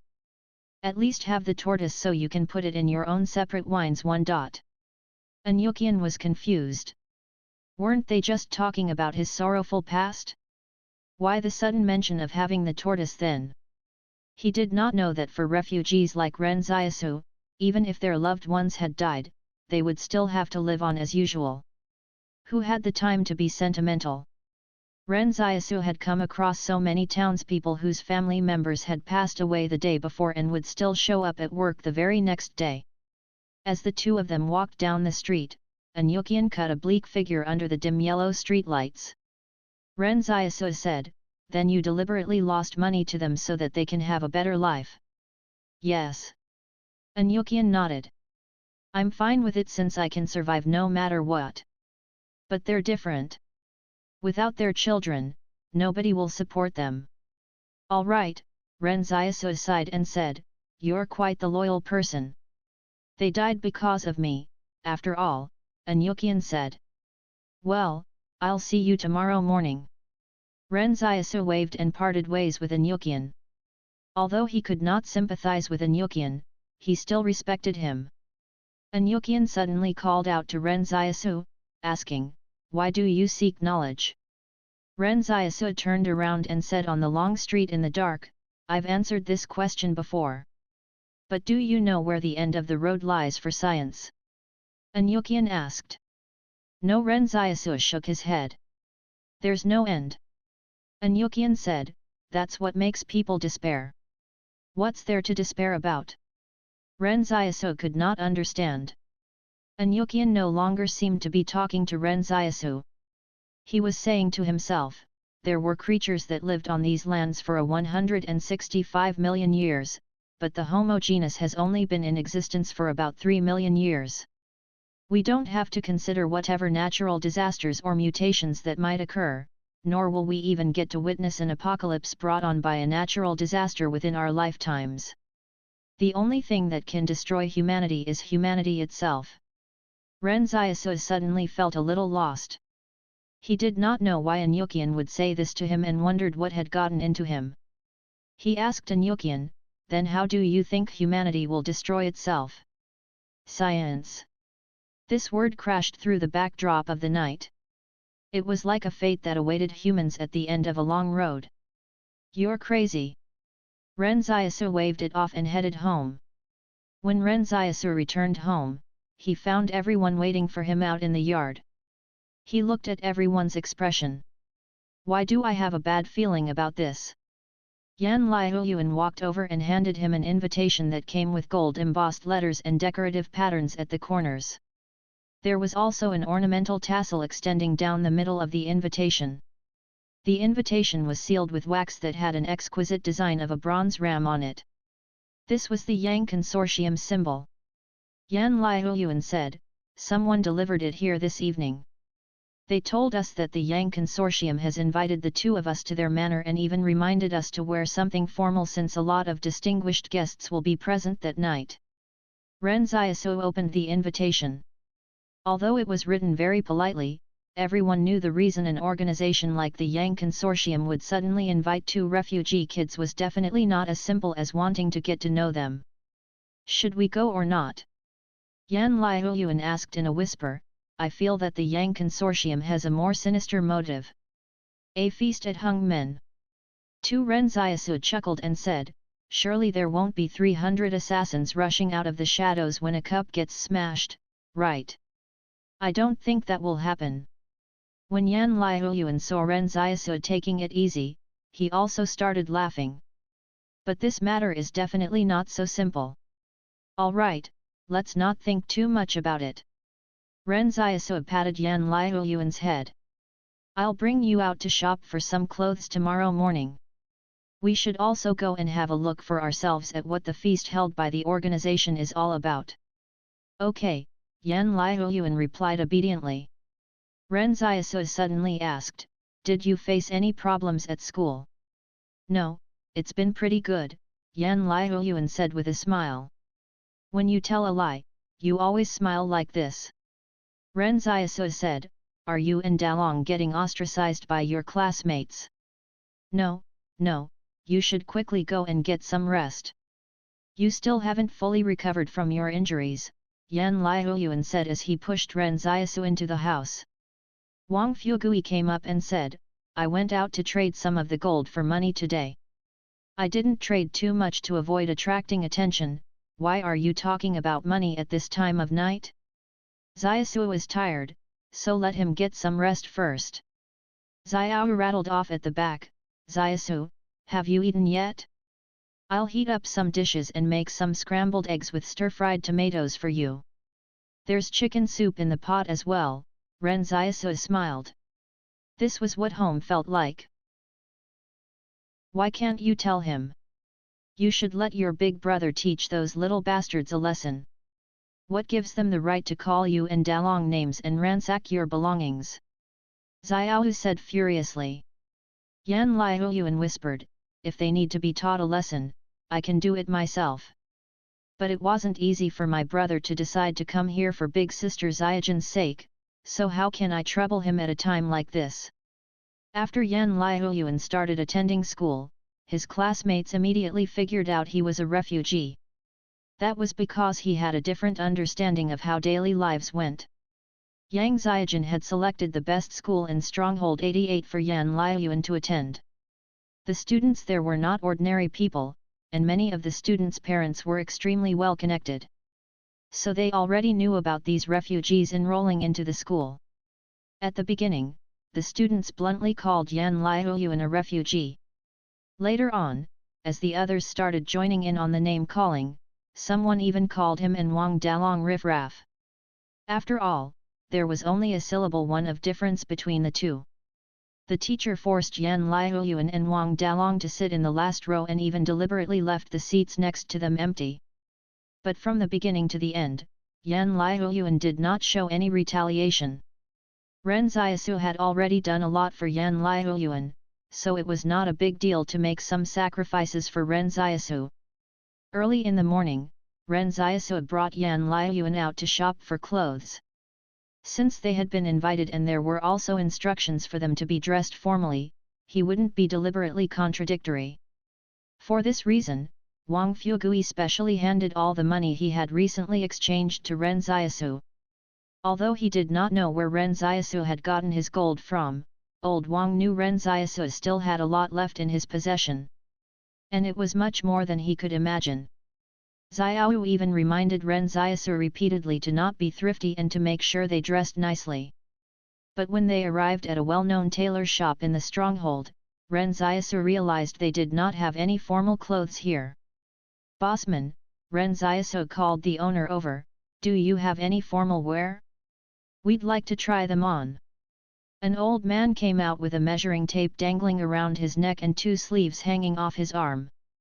You wish to buy formal wear? Ren Xiaosu nodded. Do you have anything suitable for us? The old man examined Ren Xiaosu and Yan Liuyuan and then said, I'm sorry, but I can't sell you any suits. Wait a minute. Ren Xiaosu said in surprise, why not? I have the money. It's not really about money. The old man explained patiently, the stronghold regulations state that only people in public office can buy formal wear. Moreover, the suits have to be custom-made here at our shop. Both of you must have an event to attend tonight, right? A custom-made suit will take more than 20 days to be ready. Even if you order one now, you won't be able to wear it tonight. The old man sounded very polite and did not portray himself in a high and mighty way. However, the objective facts he stated made Ren Xiaosu feel very helpless. At first, he thought the Yang Consortium wanted to flex their financial might by inviting him and Yan Liuyuan to the function. They might have thought that as a refugee, he couldn't afford a suit. But it wasn't until now that he realized the Yang Consortium was just trying to flex their status. Ren Xiaosu led Yan Liuyuan out of the shop. He went to look at the route information at the streetcar station to find out if any streetcars went to the Yang Consortium's manor. However, he couldn't find a streetcar that stopped at the Yang Consortium's manor even after looking at the information board for a long time. Ren Xiaosu asked a pedestrian next to him, "Hi, do you know which streetcar goes to the Bronze Ram Manor?" That pedestrian was slightly taken aback. "The Bronze Ram Manor? You guys are going there? Why are you two going there?" Ren Xiaosu explained, "We're attending the gala organized by the Yang Consortium tonight." "Haha." The pedestrian laughed and said, "You're really funny. Anyone who attends a gala there should be chauffeured to the event. Why would anyone take the streetcar there? Those who live there don't need to squeeze into streetcars like us every day." Ren Xiaosu understood no streetcars could bring them there. If they wanted to get there, they would have to take a streetcar to the vicinity of the manor and then walk for more than 10 kilometers before they could reach the place. The custom-made suits and cars that were a prerequisite to attend the galas were essentially the difference between the refugees and those from the consortiums.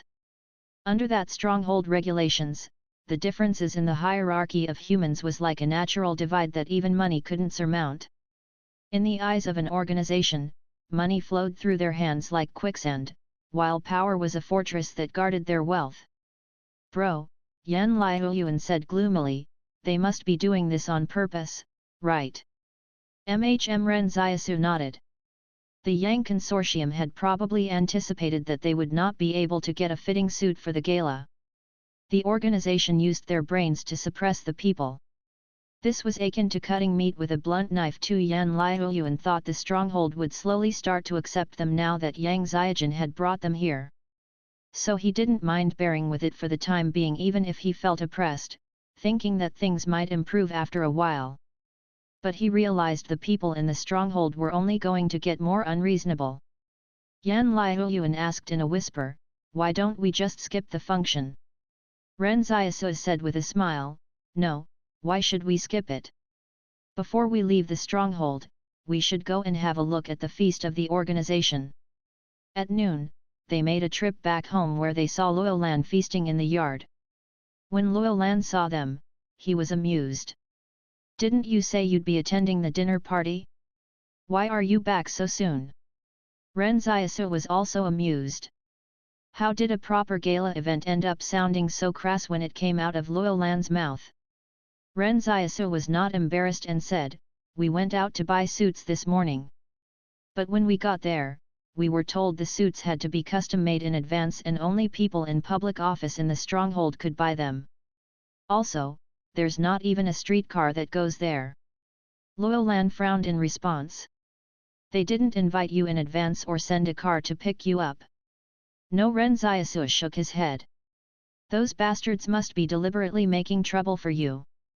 Luolan banged on the table and stood up. "This is too outrageous. I'll go with you all later. We'll dress in our casual wear, take the streetcar, and then walk our way in. Let's see which bastard dares to talk behind our backs. I received the invitation too, but I wasn't planning on going." Then Luolan flashed an invitation that looked the exact same as theirs out of his bosom. Ren Xiaosu looked at Luolan with a smile. "What are you up to this time? I can't just keep freeloading off of you, right?" Luolan wiped his mouth. "Besides, We're friends, really good friends. Aren't you afraid that you'll be looked down on if you're seen with us? Ren Xiaosu chuckled. Hehe, Luo Lan laughed. Even though I'm a hostage right now, I'm the most valuable hostage in the entire Southwest. Everyone knows what kind of person Qing Zhen is. It's understandable why the Yang Consortium would take me as a hostage, but if some insignificant characters try to put me down, they still have to be qualified enough to do so. Even if I kill someone in this stronghold, they won't dare to do anything to me. The current head of the Qing Consortium is Qing Zhen, the vengeful Qing Zhen. And he's my little brother. Too, causing imperceptible harm to people, psychologically. They were dressed in casual attire but did not feel embarrassed one bit. After they arrived at the terminal station, they had to continue walking further north. Luo Lan suddenly said, Ren Xiaosu, why don't you follow me back to the Qing Consortium's territory in the future? Ren Xiaosu looked at Luo Lan. Why?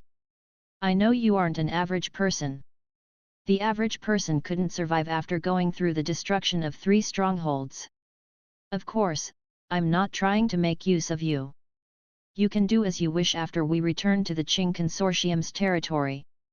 Luo Lan remarked, of course, if you're willing to help us, I can also get Qing Zhen to pay you. Ren Xiaosu chuckled and said, there's no need. I'm not used to living in a stronghold. When he said this, it was Yan Liuyuan's eyes that lit up. He realized Ren Xiaosu had already made his decision to leave, but he still did not know where Ren Xiaosu had decided on going. However, it was not a big deal for Yan Liuyuan no matter where they were headed. He was fine with following Ren Xiaosu to the mountains where they could reign as kings. Of course, this would all still have to wait until Ren Xiaosu had fully recuperated, as well as for the right opportunity to arise. The Yang Consortium would probably not let them go for now. Luo Lan replied, if you aren't used to living in a stronghold, I can have you all live in town. Since you've all lived in town before, this shouldn't be a problem. Ren Xiaosu felt a little tempted by his words. Humans were social beings. If he made friends with Luo Lan and Qing Zhen, that would probably solve many problems. Ren Xiaosu did not answer the question directly. He said with a smile, you might as well think about how you are going to leave this place. I don't think the Yang Consortium will release you. That's fine. Luo Lan said nonchalantly, Qing Zhen will definitely arrange for someone to come and save me. I'll just wait patiently until that happens. When the time comes, you all can come with me if you want to leave the Yang Consortium's stronghold. This time, Ren Xiaosu felt that the information revealed by Luo Lan was very crucial. Qing Zhen would definitely save Luo Lan, and Ren Xiaosu could take Xiaowu and the others to leave with Luo Lan at that time. Ren Xiaosu suddenly felt that Luo Lan and Qing Zhen were just as close as Yan Liuyuan and him. They did not need to explicitly convey their thoughts to each other, as Luo Lan firmly believed Qing Zhen would do things for him. It was a kind of tacit understanding and trust to place their lives in the hands of the other. Just like back at Stronghold 108, even though the experimentals almost caught up to them, Yan Liuyuan still stayed together with Ren Xiaosu even though he could have died. When Ren Xiaosu thought of this, he empathized a little more with Fatty Luo. All of a sudden, several cars drove past them. They would arrive at the Yang Consortium's Bronze Ram Manor if they headed a little further to the north. It seemed like those people were here to attend the gala as well. Luo Lan noticed Ren Xiaosu's gaze and explained with a smile, don't be jealous of them driving those expensive cars and being able to attend such a grand gala. The people who attend these functions are generally called socialites. For example, they could be the director of the logistics division or the director of the commerce division. They pretend to lead glamorous lives, but once they get into trouble, they will probably be much worse off than a dog. Ren Xiaosu was stunned. Didn't Yan Liuyuan kill a director from the Li Consortium's logistics division while they were escaping? When he thought of that, Ren Xiaosu despised them even more. In this era where supernatural beings were starting to rise, absolute power was beginning to have an impact on the social order that was in place. Ren Xiaosu realized he was gaining a condescending mentality when he looked at these people. Ren Xiaosu shook his head. This was the mentality that came with the increase of his strength. He had to remain clear-headed as it was not the time to get arrogant yet. Meanwhile, Luo Lan, who used to be the true controller of Stronghold 113, would naturally look down on these so-called socialites who were part of a stronghold. When the fatty returned to the Qing consortium safe and sound, he would likely become one of the most powerful people in the world. Of course, whether he could return or not was another matter. As the luxury cars drove past them, no one deliberately stopped to mock them for walking in. Everyone was very busy, and they were not expecting Ren Xiaosu and company to be attending the gala as well. In contrast, the well-dressed celebrities were sitting in luxury cars to attend the gala, while Ren Xiaosu and company had to walk inside dressed in their casual wear. The person from the Yang Consortium who invited them here seemed to be telling Ren Xiaosu in a direct way that the refugees did not stand a chance of integrating into their social hierarchy. When they arrived at the gate, the security guard immediately came to check their invitations. After Luo Lan handed over the invitations, Ren Xiaosu could see that the security guard was taken aback.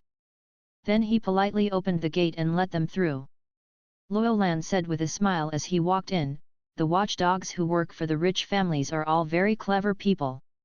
As long as you have an invitation, they won't dare to offend you regardless of how you're dressed. It's because his master was the one who invited you." A lot of people were already standing on the lawn in the manor.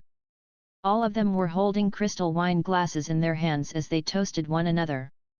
If he had not seen this with his own eyes, Ren Xiaosu would not have believed the people here led completely different lives from the refugees. Luo Lan stopped a servant and took 3 glasses of wine from his tray and handed one each to Ren Xiaosu and Yan Liuyuan. But before Yan Liuyuan took the glass from him, Ren Xiaosu snatched it out of his hand. "You're still too young to drink." Then Ren Xiaosu placed the glass down on the table next to him. All of a sudden, he heard someone say, "I heard a VIP from the Zone Consortium will be here tonight." Someone asked, "Do you know who it is?" Someone said, "I heard it's an up-and-comer who already commands an important position in the Zone Consortium. He's in charge of the entirety of Stronghold 141's garrison troops. And Stronghold 141 is the Zone Consortium's headquarters." Luo Lan whispered to them, "The garrison troops are usually where the family members of an organization are posted. It's a place where worthless people gather together." However, someone else said, "But I heard today's main guest is not from the Zone Consortium." "Ah? It's not the Zone Consortium's people?" "Yeah, it seems like someone from Stronghold 178 has come as well. Apparently, the most favored current subordinate of Zhang Jinglan has come to discuss a joint defense plan with the Yang Consortium and the Zone Consortium," the person answered. "I heard it's not about a joint defense plan. It seems they'll be working together to exterminate the banditry happening out there in the unincorporated zone between the Yang Consortium, the Zone Consortium, and Stronghold 178. They're looking to reopen the trade routes between the 3 organizations." The seemingly clueless Luo Lan immediately understood what the Yang Consortium was trying to achieve. Currently, the Li Consortium had no chance of winning the war and the outcome would be decided soon. But before the end of the war, the Yang Consortium was already starting to plot against the Qing Consortium. As the saying went, those who did not think and plan ahead would find trouble right on their doorstep. Yang Yuan had already planned far ahead in the build-up to this war. At the moment, he was seeking an immediate alliance with the Zone Consortium and Stronghold 178 to exert pressure on the Qing Consortium once the Li Consortium fell. The Yang Consortium could join forces with the Zone Consortium and Stronghold 178 in the north, while the Qing Consortium would be left to battle alone by themselves in the corner. Actually, the eastern region of the Qing Consortium's territory was quite near the Central Plains. However, the natural barrier of the mountains not only protected the Qing Consortium from external threats, it also stopped them from forming alliances with other forces. If the Yang Consortium succeeded in forming their alliances, the Qing Consortium would probably become the lone chess piece on the chessboard. If everyone in the northwest were to target them, the Qing Consortium would end up becoming the next Li Consortium. While they were fighting the Li Consortium, Qing Zhen sent Luolan to form an alliance with the Yang Consortium. But in the end, the Yang Consortium turned around and used the same strategy against Qing Zhen. But Luolan was more concerned about himself. These old fogies even invited me to such a gala? It looks like they're fucking not planning on letting me go back. Ren Xiaosu looked at him. Then what will you do? I'll be fine. Qing Zhen will think of a way. Luolan drained the glass of wine and said, anyway, I'm a hostage right now. This group of hillbillies won't be able to deal with Qing Zhen, but we will have to be wary of Stronghold 178.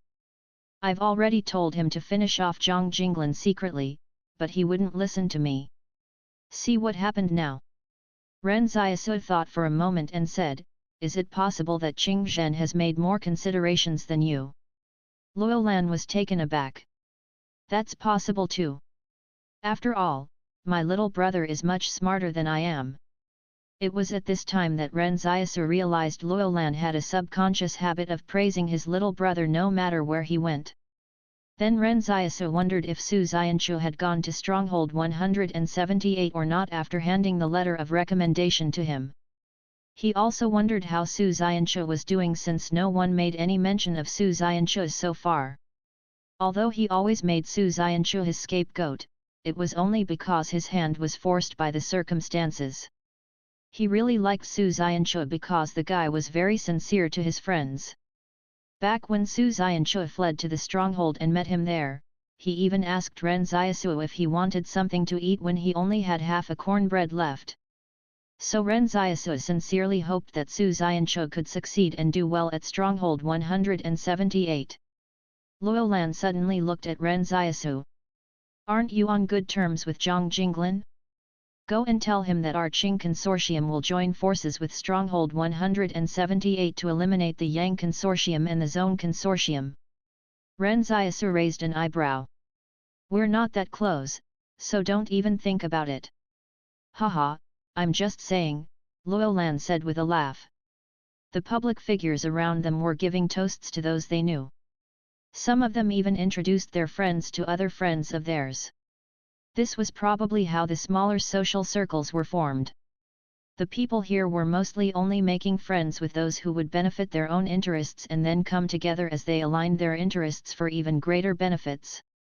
At this moment, some people noticed Ren Xiaosu's group and chuckled, look at those three wearing casual clothes. While I was on my way here, I saw them coming in on foot. I wonder how they got past the gate. Haha, I saw them too. Those who can come in definitely have an invitation, but I'm not sure who invited them.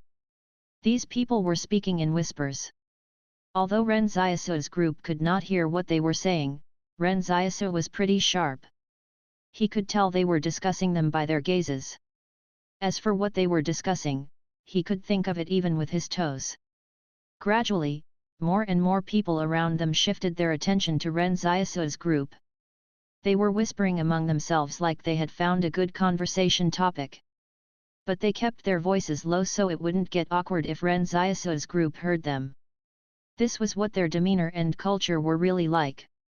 Beautiful lights around the manor shone down upon the lawn as Yan Liuyuan found himself amid the grand and glamorous affair. If it were up to him, he would rather gaze down on the gala from above than be part of it where he had to hear this gossip. The people around him wore hypocritical masks as they mockingly criticized them behind smiling faces. He had previously dreamed of getting into the stronghold with Ren Xiaosu, but that dream felt so ridiculous now when he recalled it. Actually, the stronghold wasn't that great either. Rather, it was not a world that he liked. Luolan looked around them and then saw Yan Liuyuan's sad eyes. He suddenly shouted, "Who the hell are you all looking at? Who says we must wear suits to attend the gala? Can't I dress as casually as I like?" A middle-aged man frowned and said, "Please be more civilized. This is an event held for the upper class. We don't condone your atrocious behavior here. Luolan got so angry he laughed. He went up to the man and slapped him. Then he snarled, "How can you speak to me in that manner? I noticed you just now. You were the one who laughed the hardest." Everyone nearby looked dumbfounded by Luolan's slap. They had not expected someone would actually hit others at such a glamorous event. That middle-aged man held his face in pain and said dumbfoundedly, "Do you know who I am?" Luolan laughed. "You wanna talk about who we are now, do you? Why? A man like you who's too afraid fight back after getting slapped? Where are your balls? You're acting like a sissy." The middle-aged man retorted, "I'm the director of Stronghold 88's Public Order Division." Luolan's eyes narrowed. "Do you know who I am then?" Luolan looked around like a dangerous tiger. Everyone knew Qing Zhen was the silent tiger of the Qing Consortium. But they did not know about how Luolan had restrained himself so Qing Zhen could stand out even more brilliantly. He said that his life was worthless, so everything good deserved to be given to Qing Zhen instead of him. But a tiger was still a tiger. Something inherent would eventually reveal itself to the world. Luolan said with a sneer, "Listen up, my name is Luolan. Let's see who dares challenge me." The crowd erupted into a furor. Who in Stronghold 88 did not know that Luolan was here? Although the Yang Consortium had placed him under house arrest in the Stronghold, Qing Zhen was now the head of the Qing Consortium. If Luolan remained alive, it would be fine. But if he died, who would bear the wrath of Qing Zhen? Then the crowd fell silent. It sounded like 1,000 flies had suddenly stopped buzzing. The crowd looked at the end of the lawn where a young girl stood, sporting a similar attire to the boy. But what happened here blew Ren Xiaosu's mind. Not only was Yang Xiaojun not dressed formally for the function, she even deliberately wore white sportswear with red wording on it that matched well with his that had blue wording. The young man had many fantasies that made him the hero saving a damsel in distress. But the entire world was apparently playing a joke on Ren Xiaosu. He had only saved her once, yet she stood by him on so many occasions after that, ready to pull him out of any sticky situations he got himself into. At the venue of the gala, everyone was holding their champagne flutes with stunned looks. They were staring in shock at the two like spectators would. It might have been an illusion, but Ren Xiaosu felt that everyone around him had turned into statues. The world was no longer bustling, while time also stopped briefly. The two of them were similar in that they were somewhat out of place with the neatly mown lawn, the smooth stone steps, and the tasteful decorations found around the manor. All of a sudden, Ren Xiaosu realized he had been mistaken. Yang Xiaojun was never a princess of the organization like he had imagined her to be, but a weed willing to grow freely in the wilderness just like him. Ren Xiaosu said in a stunned manner, "Why are you dressed in such?" Yang Xiaojun leaned forward and grabbed Ren Xiaosu's hand with everyone watching. "Come on, it's pretty boring here. Let's go out for a walk." The young girl led Ren Xiaosu out and disappeared from everyone's sight. It was only then that the glacier-cold atmosphere started thawing. Someone asked in a whisper, "Who is that young man?" Yan Liuyuan watched quietly as Ren Xiaosu and Yang Xiaojun left the manor. He had wanted to go after them, but he thought they were like the stars on the stage, and that he should just stand quietly in the audience and watch in the darkness. He knew how much hardship Ren Xiaosu had suffered. During the period Ren Xiaosu was injured, Yan Liuyuan got a sense of it. So when Ren Xiaosu's happiness arrived after all the suffering he had gone through, Yan Liuyuan knew not to disturb Ren Xiaosu's hopes. He had told Ren Xiaosu that if Yang Xiaojun did not come look for them, they should not head to Stronghold 88. But now Yang Xiaojun had used her actions to prove she could do a lot more for them. Since it was that way, Yan Liuyuan had nothing more to disagree with. He was willing to sacrifice his personal inclinations for Ren Xiaosu's happiness. Wasn't it just suffering some grievances in the stronghold? That wasn't a big deal to him. If Luolan was willing to act like a silly fatso whose life was worthless for Qing Zhen's sake, Yan Liuyuan could do likewise for his brother. When he thought of that, Yan Liuyuan felt like Luolan had suddenly become much more affable. "Hey, fatty, let's head back first." Luolan scolded, "Brat, who are you calling a fatty? Come on, I'm taking you home." When they walked out of everyone's sight, Yang Ziajin suddenly let go of Ren Xiaosu's hand. She hesitated for a moment before saying, "Just now," Ren Xiaosu said with a smile, "Thanks for bailing us out." Yang Ziajin seemed relieved. "You don't have to care about them since they're still obsessed with the world they've built and are complacent about things. But you and I know this world is about to change." Ren Xiaosu nodded. "You still haven't eaten yet, right?" Yang Ziajin asked. "Yet." Ren Xiaosu laughed and said, "I discussed beforehand with Luolan to scrounge off your family tonight, but we ended up leaving before I could do that. Let's go. I'll take you to a diner that serves delicious wontons." Yang Ziajin said, "There's also something I want to tell you about. We'll be setting off to the northwest in 7 days. Ren Xiaosu wondered, "What's in the northwest? Are we going to Stronghold 178? No, Yang Ziajin said, "We're going to exterminate the bandits with the Zone Consortium. It's going to be a joint operation by the Yang Consortium and the Zone Consortium this time. We're not going to exterminate the banditry completely, so we'll return once we've killed enough of them." "Who else will be going with us?" Ren Xiaosu asked curiously.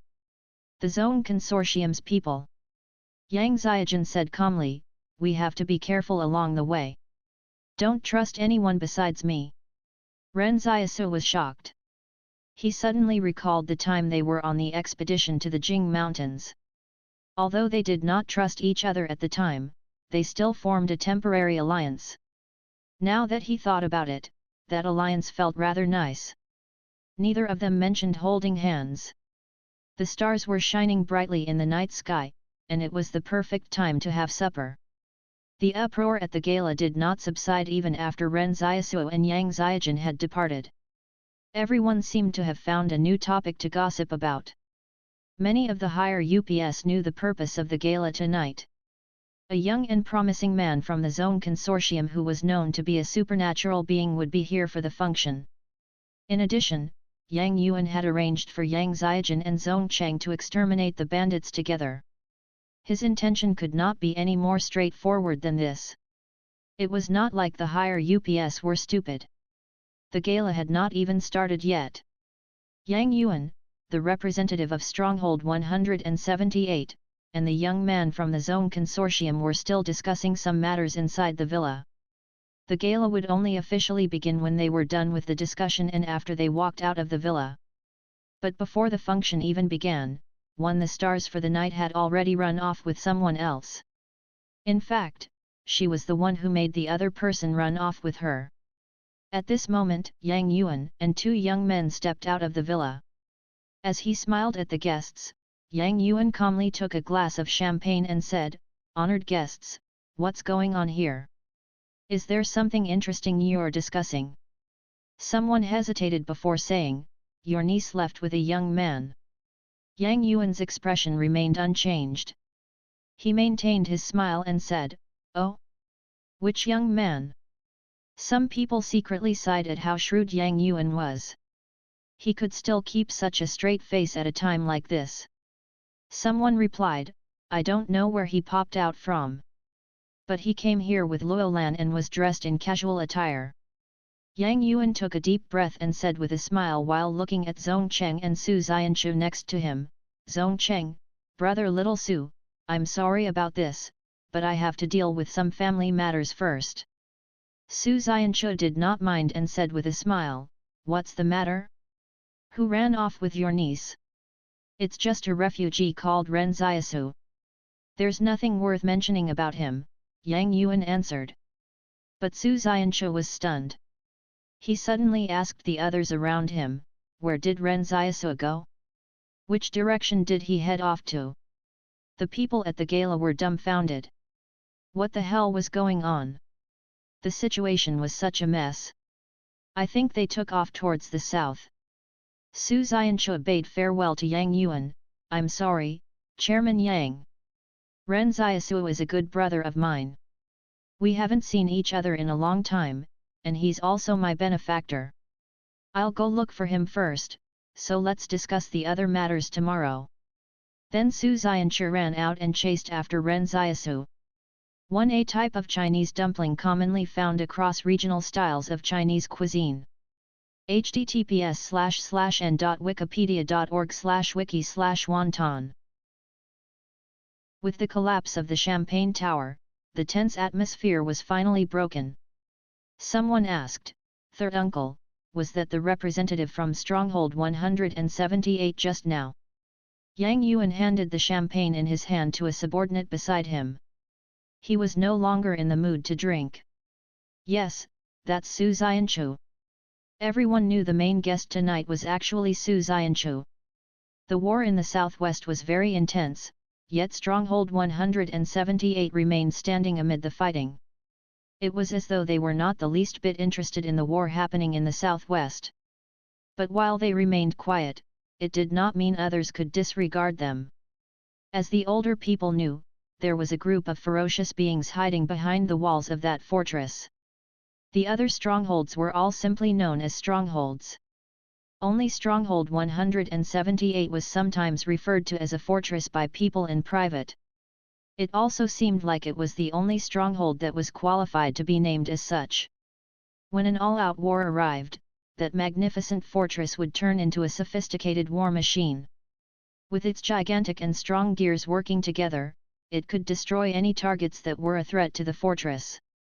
Of course, a lot of people had not seen it for themselves. Stronghold 178's status in the northwest had long become a thing of legends. Therefore, compared to the Zone Consortium's Zone Cheng, Yang Yuan was far more concerned about Stronghold 178's stance. But the problem now was that Stronghold 178's representative had left before the function could even begin. "That young man called Ren Xiaosu, were you the one who invited him?" Someone asked, "What's his background, and why does that Su Xianchu care so much about him?" Yang Yuan frowned. He knew from the intelligence reports that Ren Xiaosu had traveled alongside Su Xianchu on an expedition to the Jing Mountains. But as Ren Xiaosu was just a refugee, he didn't think much of him. He only treated that young man as a refugee who had been accidentally embroiled in the situation. But to his surprise, his niece had a different view of Ren Xiaosu, and even Su Xianchu saw him as a good friend. He must be a very important friend, a best friend he really wanted to see. Why else would Su Xianchu leave such an important gala just to go and meet him? However, Yang Yuan did not say anything else. He smiled at the guests and said, "There's been a small incident at the function, but I hope this matter will not affect everyone's mood. Please continue to enjoy yourselves here." His words meant he did not want to continue talking about the matter. The guests were very understanding. After all, everyone worked for the Yang Consortium, and Yang Yuan was now the second most important person of the entire Yang Consortium. As such, no one would want to set themselves against him for the sake of some gossip. However, after tonight, Ren Xiaosu's name would probably become widespread. Some people would even add their own narratives of what happened here and make the story even more bizarre than it really was. Yang Yuan looked at Zong Cheng beside him and said, "I was planning on introducing you to Xiajin tonight, but unfortunately, she left with her friend first. I think she must have something important to attend to. However, there's no need to rush things. After all, you two will be heading northwest next week. There will be more opportunities for you to get to know her." Zong Cheng had good facial features with sharp eyebrows and bright eyes and exuded a strong aura from head to toe. He smiled and said, "Don't worry, Uncle Yang. I'll get along great with Xiajin." When Ren Xiaosu returned to his residence at night, he saw Su Xianchu standing at the doorstep like he was waiting for something. Ren Xiaosu understood the moment he saw Su Xianchu here. So the representative sent by Stronghold 178 to the Yang Consortium was him. When Su Xianchu saw Ren Xiaosu, he got excited. He raised his arm and waved. Xiaosu. Xiaosu. Ren Xiaosu smiled. Why didn't you go in and have a seat? How did you find out where I'm living? I actually chased after you from the gala but couldn't catch up, so I had no choice but to go back and ask for where you lived before I could make my way here, Su Xianchu said and smiled. Go on, come in and have a seat. Ren Xiaosu pulled Su Xianchu into the house. For some reason, Ren Xiaosu felt a sense of familiarity for Su Xianchu. Perhaps the way he treated others sincerely could be sensed, so no one would want to reject such a friendship. Thinking of this, Ren Xiaosu made up his mind to not let Su Xianchu take the blame for himself anymore in the future. Ren Xiaosu asked, so you went to Stronghold 178? How are you doing there? I still have to thank you for the recommendation letter, Su Xianchu said while he sat on a stone bench in the yard. Xiaowu brought a cup of tea over to him. Su Xianchu smiled at Xiaowu and said, thank you. Curious, Ren Xiaosu asked, did you get to meet Zhang Jinglin? Only you would directly address him by name. Su Xianchu was amused. We all call him Commander Zhang. Oh. Ren Xiaosu nodded. It seemed like Zhang Jinglin really called the shots at Stronghold 178. He asked again, what did he say after he saw the letter? Nothing much. Su Xianchu said, after he found out that I'm a supernatural being, he assigned me an entry-level role at the lowest level so that I could get to know the other brothers. Then he realized I was quite capable and quickly promoted me. What's Stronghold 178 like? This was one of the questions Ren Xiaosu most wanted answered. The people there are all very talented. I really get along with them, so I really like it there. Su Xianchu chuckled and said, oh yes, Xiaosu, why don't you go to Stronghold 178? Commander Zhang has been asking about you a lot. If there's a chance in the future, we might go and see what's there, Ren Xiaosu said. Then a voice floated over the wall. Xiaosu, ask him if he's here to form an alliance with the Yang Consortium to attack our Qing Consortium. Ren Xiaosu was startled for a moment. That was clearly Luolan's fucking voice. Both Su Xianchu and he turned their heads to have a look and were greeted by Luolan's large head slowly rising up from behind the wall. It was a really weird sight to behold. Su Xianchu was taken aback. He knew Luolan too well. Xiaosu, why are you and him neighbors? Ignore him.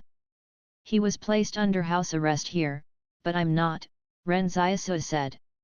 Hey, Xiaosu, ask him for me, Luolan said anxiously. But before Ren Xiaosu could respond, Su Xianchu answered first. I'm not here to form an alliance with the Yang Consortium. Our Stronghold 178 does not form alliances with any organizations. Luolan let out a sigh of relief. That's good. Back then, I personally sent Zhang Jinglin away, so don't forget the friendship. Ren Xiaosu thought to himself about how shameless Fatty Luo was. Earlier in the evening, he said that he had tried to persuade Qing Zhen to kill Zhang Jingling. Ren Xiaosu looked at Su Xianchu. Then why are you here at Stronghold 88? I'm just here to discuss bandit extermination in collaboration with the Yang and Zhong clans. Commander Zhang wants to open up the trade routes again. At the mention of it being a secret, Ren Xiaosu felt it could be something very important. Otherwise, Su Xianchu would not be so serious about it. Oh, is the Northwest safe? Ren Xiaosu asked. Sometimes it's safe, sometimes it's not.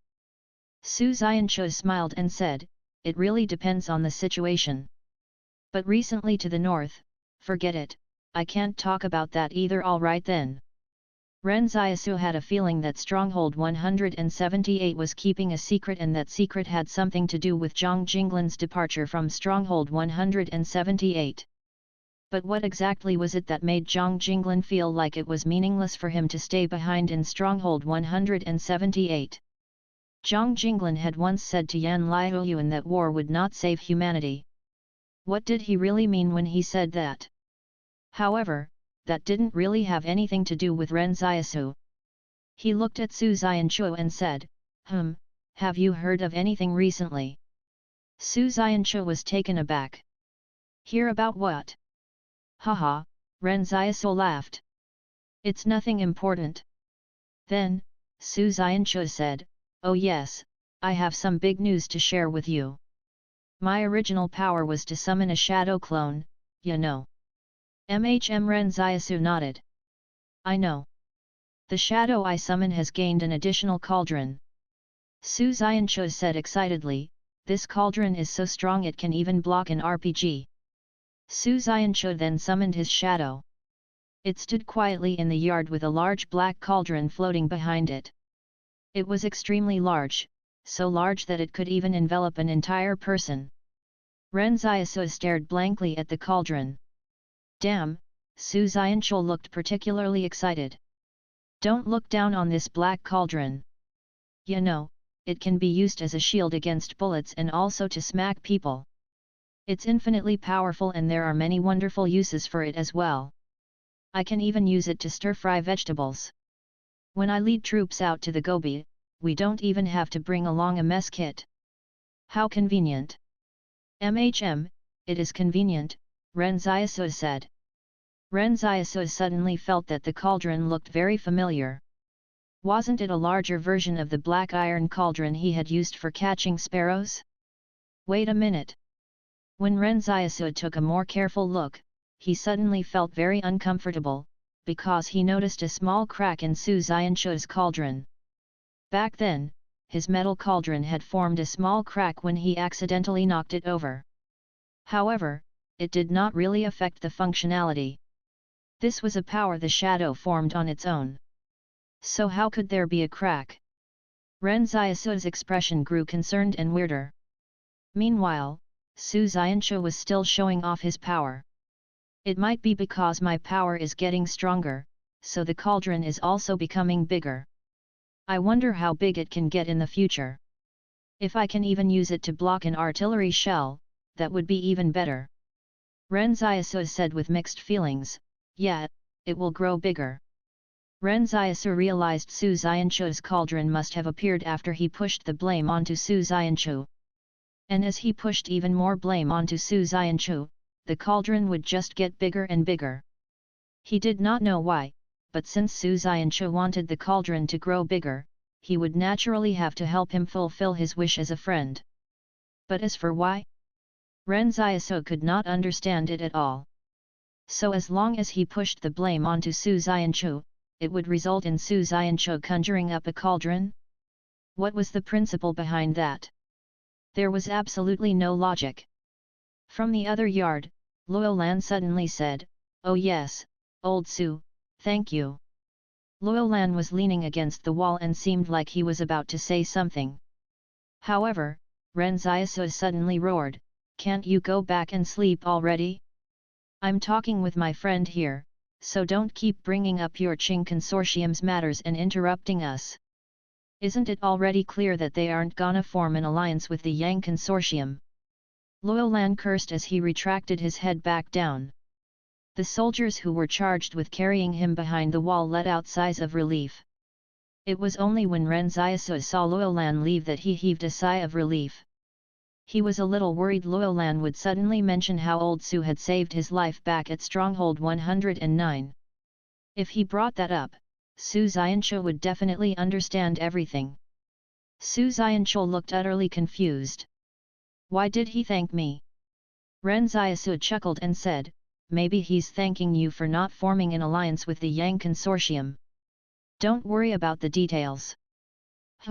All right.